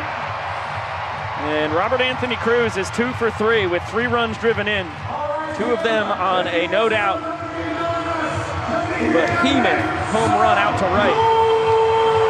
That would wager will be the golden batter to start the bottom of the 9th, and then the Nanners will have the top of the order. And considering he is 3 for 5 as the golden batter this season for the Bananas, right, it makes a lot of sense as one of those golden batter knocks came against Drew Gillespie in the Game 2 in Miami, Florida, that ended up as a Bananas come-from-behind win in the 9th inning. And that was the pitch that followed the missed trick play on a play that could have won the game for the Party Animals and swept the 2-game set. Down in Miami. Instead, Rack with a 2-run double to tie it, and now here he comes as the golden batter. The Savannah Bananas are invoking the golden batter rule.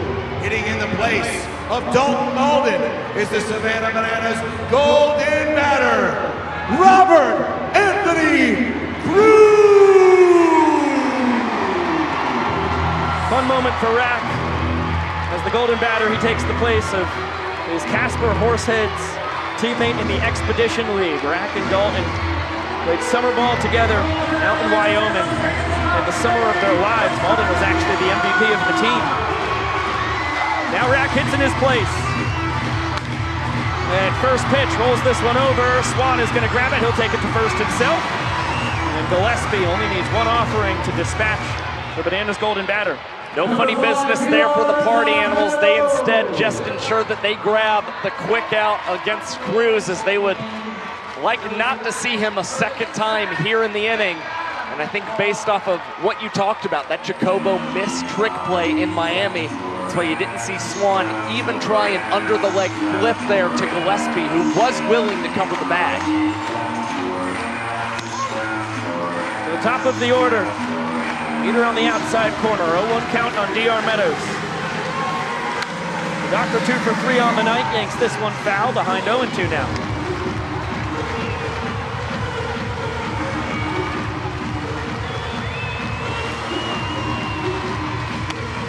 Look out, DR. Peter just a bit high.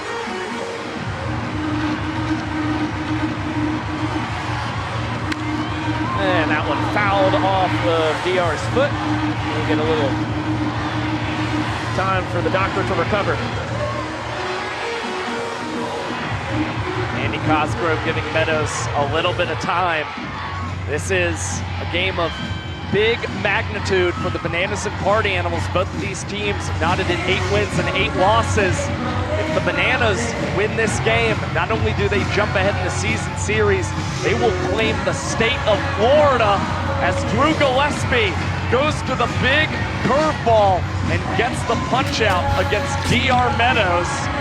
Second strikeout now in the ball game. Meadows has whipped in each of his last 2 at-bats. Yeah, nasty bender there to do the job. Now Dan Ober stands in the way of showdowns. He sends this one deep out to right center, but Hampton has a beat on it. And we're going to showdowns for the 5th time in 6 games here in the Sunshine State this year. Bonus banana ball in the biggest game in our young sports history. Because of course, heck of a job by Gillespie,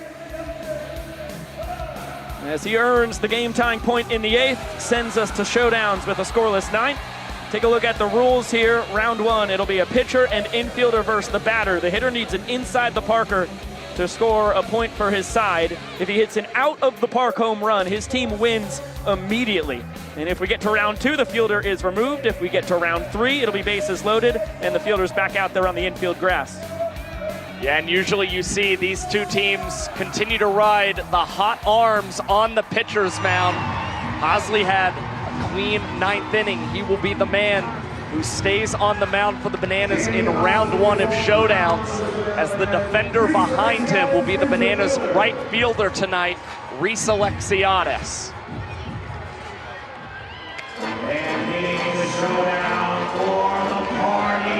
Hosley tossed a 1-2-3 9th, a strikeout and 2 groundouts. The first of those grounders was off the bat of Reese Hampton.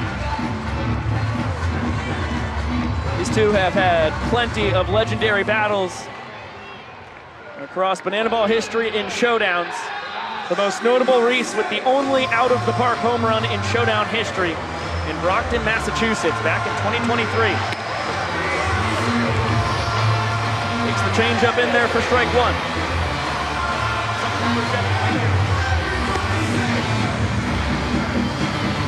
Another change, that one misses. Really powerful matchup. Hampton with 3 walk-offs in 5 opportunities this season. Meanwhile, Danny Hosley, half of his showdown opportunities, he has nailed down a showdown shutdown. And again, that high strikeout rate should bode well for him, as he's ahead in the count, 1-2 against Hampton. Swing and a miss! Hosley with the huge K as he earns the showdown shutdown. 7th of the season for Danny Do-It-All. Fired up coming off of that pitcher's mound. And again, with this ballpark favoring the left-handed hitters, you've got to imagine the Bananas are going to throw out a lefty of their own to bat in round 1 and see if he can claim a walk-off by hitting one over that 50-foot net. Thanks to the showdown shutdown from Hosley, The Bananas do not need an out-of-the-park home run. An inside the parker would walk it off and win this first ever Banana Ball game in an NFL stadium. Gillespie, who got the party animals here, has Chase Acuff as his defender on the infield grass, and is going to get a rematch with Robert Anthony Cruz, who he got to softly ground out to first on the only pitch that Rack saw in the bottom of the ninth. Cruz is 4 for 8 against Drew Gillespie this season. That is only in the first 9 innings of play. Has a walk-off in 2 opportunities this season as Gillespie has nailed down 3 shutdowns in 9 showdown opportunities. Cruz, a healthy swing and a miss. Got the changeup, did not connect.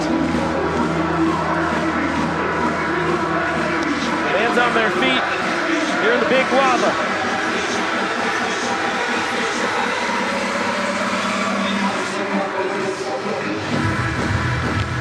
No, they're swinging a miss as Gillespie goes back to the changeup. He's ahead 1-2. Swing's looking a little long for Cruz. Best plan might be to try and adjust the swing, poke to the opposite field. Instead, this one is rolled right in front of the mound. Drew Gillespie will move over and apply the tag on Cruz. 2 showdown shutdowns in the opening round as we push along to round 2, where there will be no fielder behind the men who climb the hill. Well, what a job so far on the mound from Hosley and Gillespie. Danny will be back out there. Try to hold serve. This is normally where the party animals go to Jake Skoll, who has been unbelievable at this spot with no fielder. This is where the dimensions of Raymond James Stadium makes the showdown strategy very interesting. Normally you want a hard ground ball anywhere out there in the field, and with Skoll's speed you're going to score, but with it only being 237 down that right field line, Hosley's got a tremendous arm. You pull a hard grounder to that wall, Danny might be able to close the distance, and with a good throw, get Skoll at the plate. What should still be recognized is that 10 of Jake Skoll's 30 hits this season have gone to left field, a couple of them extra base hits as well. This is a man who has power to all fields, and he may take advantage of that rather than try and pull the ball. As you see, a mighty cut on his first swing, and Skoll coming up empty. Behind 0-2, back-to-back fastballs blown by him. Not what he was expecting. Vic says, it's going to be rare you beat me on a fastball with 2 strikes.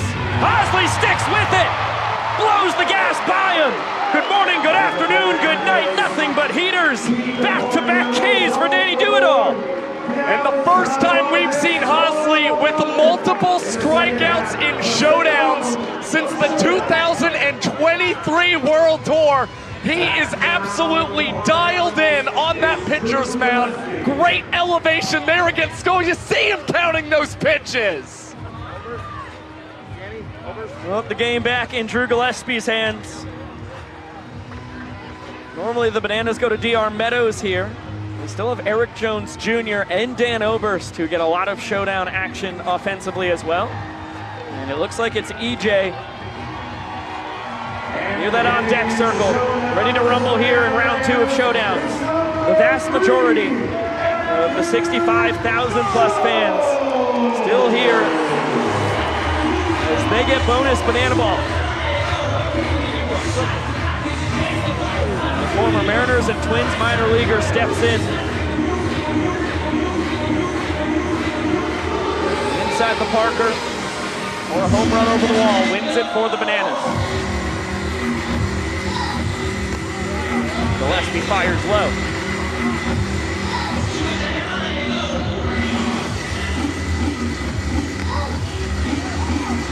It's a really nice front door bender to even up the count. EJ may not be the fastest man on the Savannah Bananas, but has the advantage of the no fielder behind him, as Jones Jr. is plunked on the 1-1 pitch.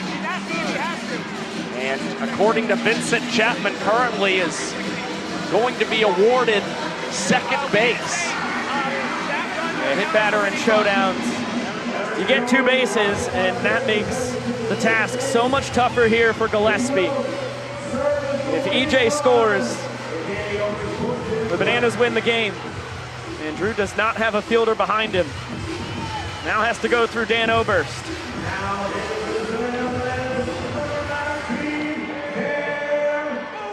The hometown hero.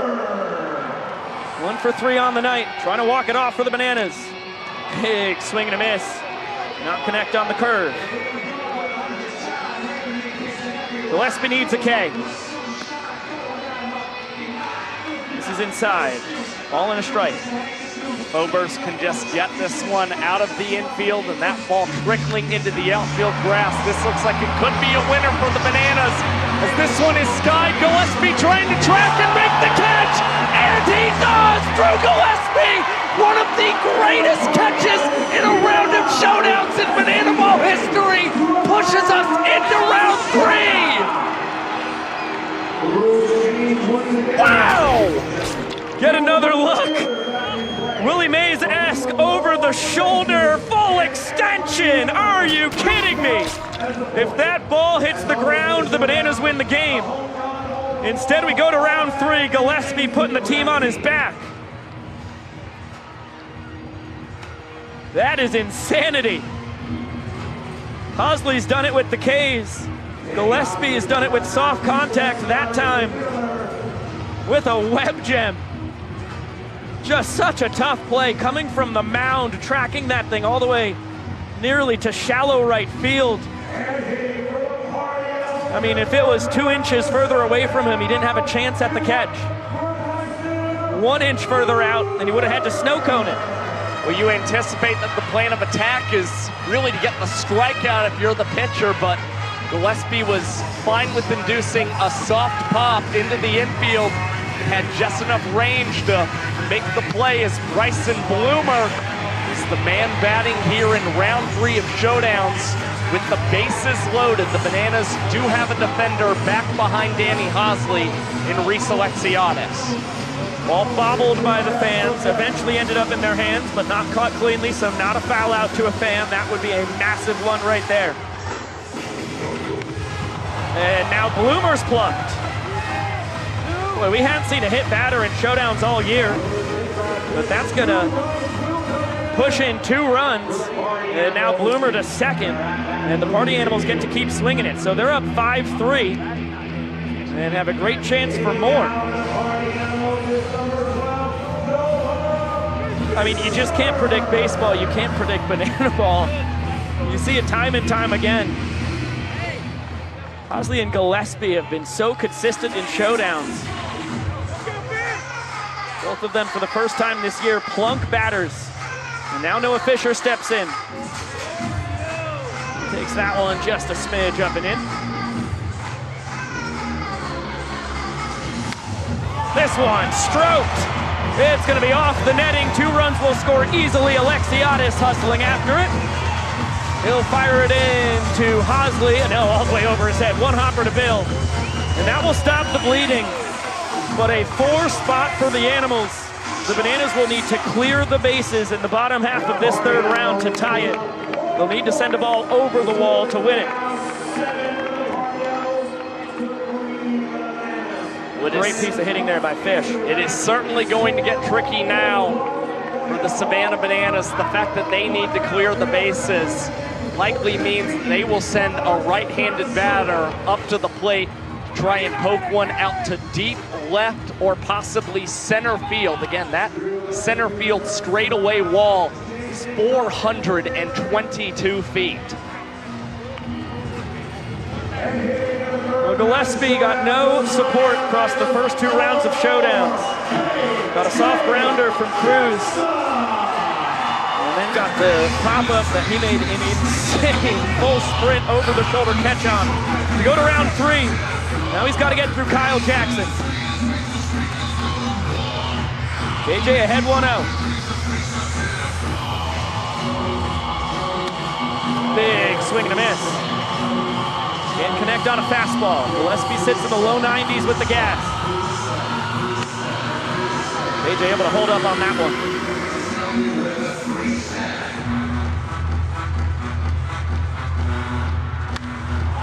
this one deep to left. Acuff's got a long way to run as it falls and rolls nearly to the wall.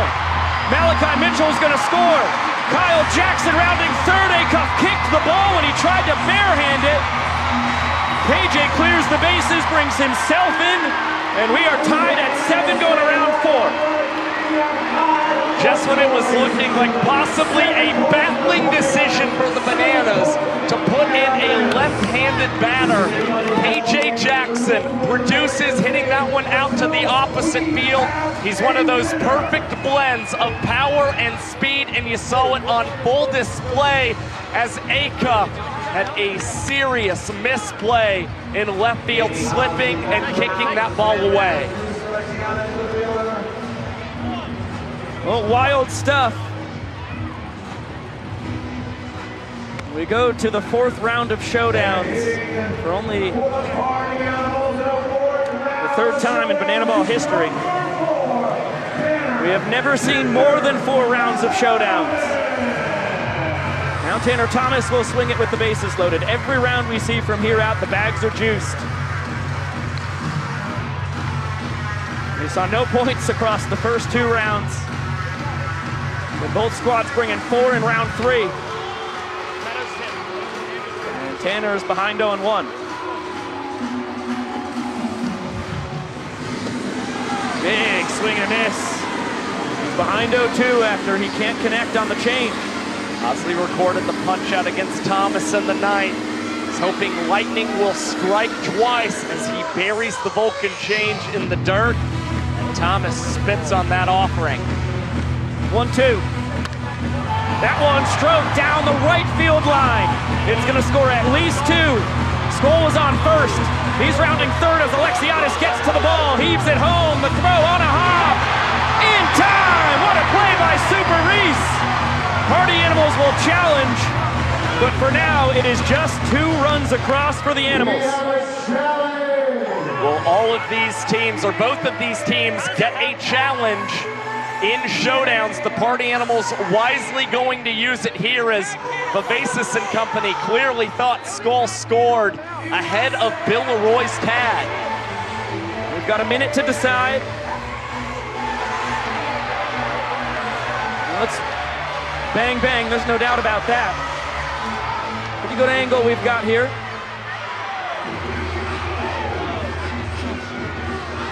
Oh, boy. Where is that tag? Oh my gosh. This angle makes it look like Skoll was clearly safe, but on the first angle, it looked like the tag was there, bang, bang, tough to tell. Get another look at that first angle. We could slow it down. Wow. The question looking at seconds. One of those last frames was, did Skoll get the foot in before the tag? I would overturn it. Another look real quick. Here we go. Looks like the foot got in. There. I think he's safe. 3 points there for the Animals. Correct. Call is overturned. Unbelievable stuff. What a sneaky snag there. Sneaky slide there by Skoll. After further review, the ruling on the field is overturned. Runner is safe. Vincent Chapman not happy with the call. And now Tanner Thomas is saying that I touched home plate and was never tagged out. So is it actually 4 points for the Party Animals? Well, the challenge was almost used, which interrupted Thomas's opportunity to score. Correct. So, in my opinion, I don't believe the Party Animals can take advantage of that after the fact. I think you just have to grant them their 3 points in that situation. Yeah, feels like a dead ball situation there. Exactly. So it is 10-7 Party Animals as we go to the bottom half of round 4.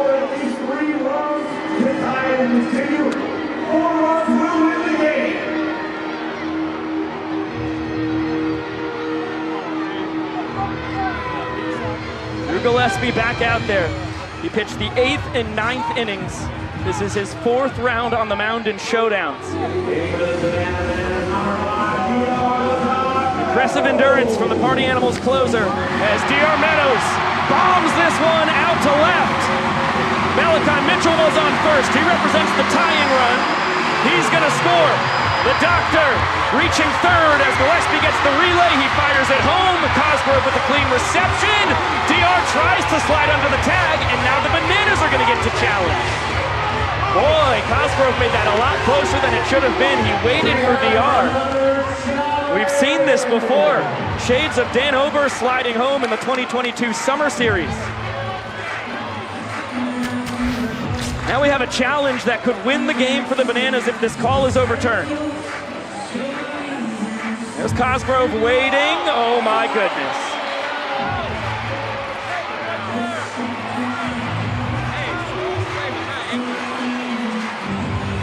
Where's the tag?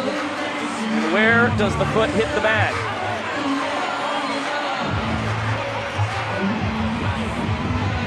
Does he get him on that arm on the side? It's tight. Ball's in the hand. Okay, so we're not even looking at the glove. Ball's in the hand. Oh my goodness, DR might be safe. Look at this. Look at this. Oh, it is my tight. Gosh.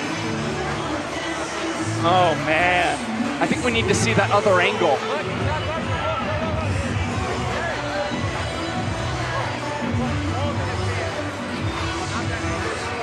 Another look. I think DR's safe. I gotta be honest. I think he's safe. I gotta be honest. That is insanity. Further review. The ruling on the field. Safe. Oh my God. Back-to-back calls overturned at home plate on challenges from the Party Animals and the Bananas, both of them as close as you could possibly call. And two sneaky slides for Jake Stoll and DR Meadows. DR's being the game winner. What a way for the Bananas to win the first ever Banana Ball game in a football stadium. Well, we continue to say it. Showdown after showdown, this might have been the wildest game that included showdowns in Banana Ball history. The Bananas come out victors 11-10 over the Party Animals. They not only jump ahead in the season series, but they claim the Sunshine State as well against the boys in black and pink. And they get to dance in the middle of it all.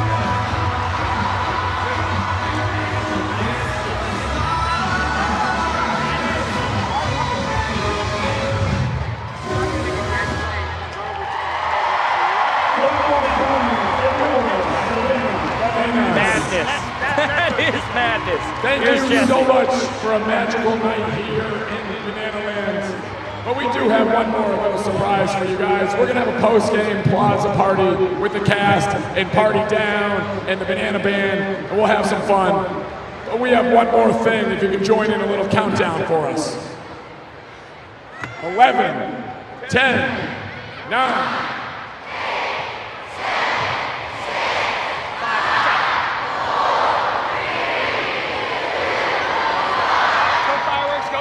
One more surprise for the vast majority of the over 65,000 fans who stayed for the insane finale here in Raymond James Stadium. Fireworks show blasting off from the video board beyond the outfield. Currently, our fireworks being shut off. Looks like a barrage of fireballs coming from trebuchets at a medieval castle, and now some green mixed in. It's what they would call fellfire in the World of Warcraft. You do not want to get any of that stuff on you. Oh boy, that is bad stuff. The Warlocks got you in their grasp if that hits you. Now we are going a little bit more on the spray and pray, as we get to see Split celebrating in his unique way. This thing's firing out like fans on a hot evening in Tampa, Florida. Oh, interesting. Now these shooting out. kind of like a daffodil that ends up having a rocket ship attached to it. Really unique. And now V's for the visitors. Naturally, shooting off in 4 different directions. Hate to see what happens up there when those two in the middle collide. 2 meteors running into each other in outer space. Oh my gosh, now they're going in every which way. Boy, these things like shooting stars, and now a hint of gold, as it seems like we might have a finale upon us here. Those things look like the streamers that just came down on both challenges in the 4th round of Showdown. Some blue to highlight the sky, and a little bit of a slithery snake action at the end. Like one of those venomous snakes down under. See that thing swimming at you by the Great Barrier Reef. You give it some distance. Here's Jesse again. Let's take us home.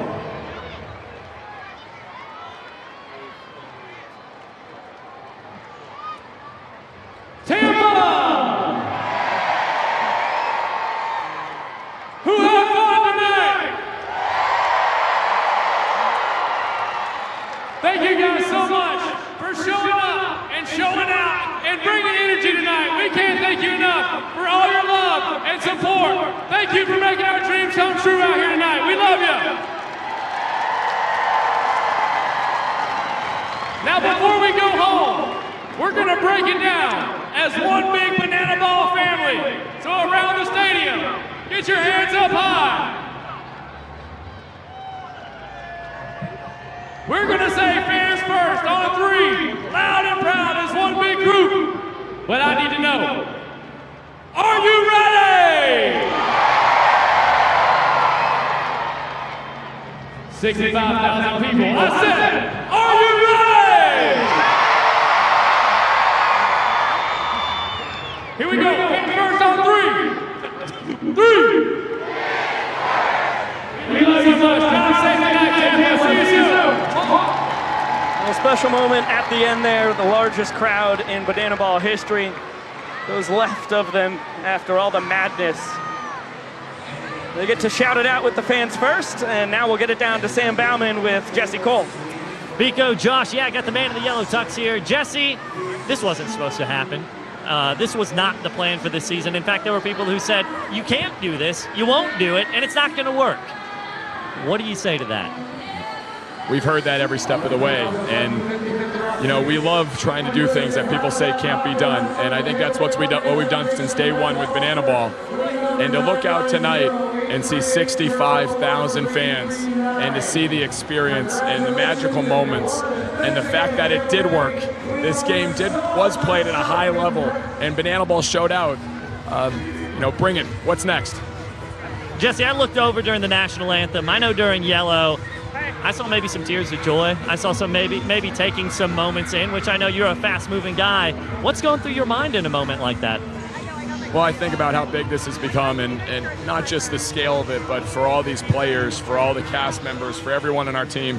You know, I still think back to the days there was just 4 of us, and you know, we only sold a handful of tickets, and to look up and see the joy in everyone's face, and it's special. I mean, we built this for the fans, and to see the fans give this back to us and bring the energy and the level of support, it's second to none. And I know everybody in the world says we got the best fans in the world.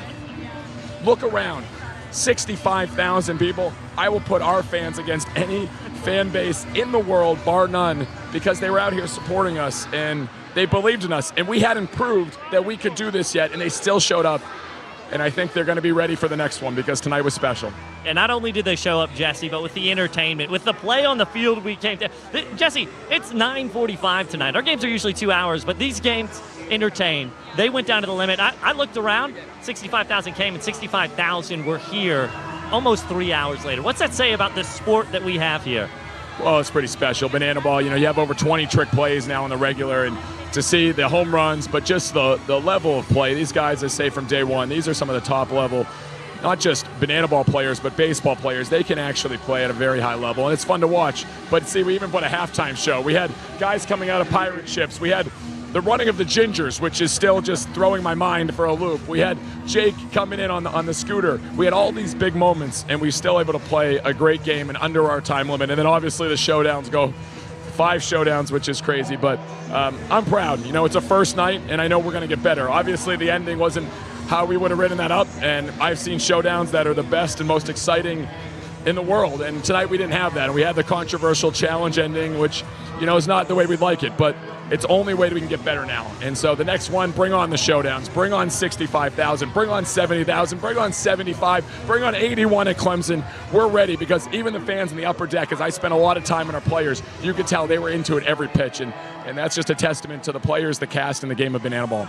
Well, I'll tell you what, everybody left it all on the field here tonight, including this man in the yellow tux. Jesse, go catch your breath if you can for just a moment. Biko, Josh, back to you guys.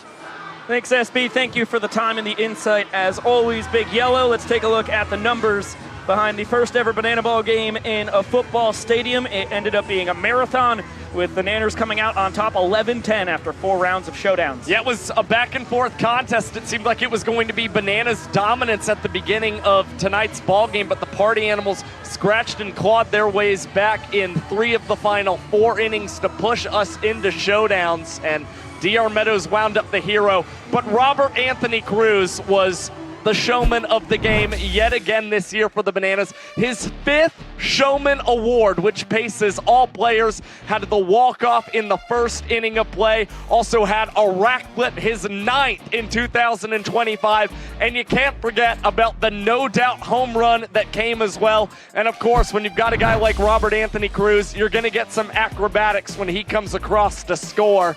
Jesse was talking a lot about the evolution of banana ball. We saw it on display yet again. Incredible showdowns and 23 trick plays in tonight's ball game, when all the way back in 2023, the most we saw in a single game was 19. Yeah, the evolution of banana ball is really something special, and the evolution of Robert Anthony Cruz, something special as well. I mean, he was remarkable in his rookie campaign last year. Now he has gotten 5 Showman of the Game awards, 17 games into the season. The Bananas have only won 9 games. Rack has Showman of the Game awards in 5 of the Bananas' 9 wins, which is absolutely remarkable. As we welcome you inside the booth with Josh Talevsky, Biko Scala, thank you all so much for spending this special Saturday night with us here in virtual Banana Land. A wild finish as the Nanners now up a game on the Party Animals before we head back to Savannah next weekend. Yeah, it was certainly a pretty crazy game, but it was exactly like Jesse said. The Bananas and Party Animals were able to make this game happen to the best of their abilities, and it was a really fun one to watch. You got all of the same staples that you come to expect in banana ball: the trick plays, foul outs caught by fans, showdown tiebreakers, but you also saw some interesting new twists to the game of banana ball when you talk about the new dimensions in Raymond James Stadium. And it won't be long until we see something very similar in late April when we travel to Clemson. And of note, I set the over-under for home runs on my Instagram story at 6.5. We had 4 tonight, 3 from the Bananas side. Chase Acuff, the lone Party Animal, that goes deep. Pretty cool for the St. Pete kid right there. But the Nanners ended up bringing the boom. Alexiadis, Cruz, and then KJ all leave the yard. Clemson is going to be late April, April 25th, if my brain treats me right there. We're going to have 3 weekends in Savannah until then. We get to go to Atlanta at Truist Park, and then St. Louis in Busch Stadium as well. But it'll be very fascinating to see. The field is supposed to switch. It should be a short left field in Clemson. The right-handers will get to have that short porch when we have the new biggest banana ball game of all time. Over 81,000 fans in Death Valley. That's going to be unreal. Yeah, it is truly going to be a spectacular time. And I think what you noticed in tonight's game was the Bananas and Party Animals both feeding off of the intensity from the crowd's energy. When you get a stadium this packed out, the guys, they perform at the highest level. That was certainly true tonight. I'm going to expect that in the rest of the football stadiums we play at here in 2025. Well, a big thank you to the Tampa Bay Buccaneers for making this whole thing happen here. That field was remarkable. I can't believe they did it in just 2 weeks' time. Thanks to Netting Pros for making the whole net situation a reality as well. And thanks to the entire cast and crew here in the BTV world. You saw them on the graphics at the bottom of the screen. We are led by Yvonne Trezak, our executive producer, and Chad Reese, our director in the control room in Savannah. For Sam Bauman and Drake Toll down on the field, and Josh Talevsky up here in the booth. Biko Scala saying so long for now. We will see you this coming weekend in Savannah for another 3-game set. The Nanners win this historic first ever banana ball game in a football stadium after 4 rounds of showdowns. I'm sure we'll have an even greater game as we resume this battle up in Grayson Stadium. Until we see you then, we will see you later!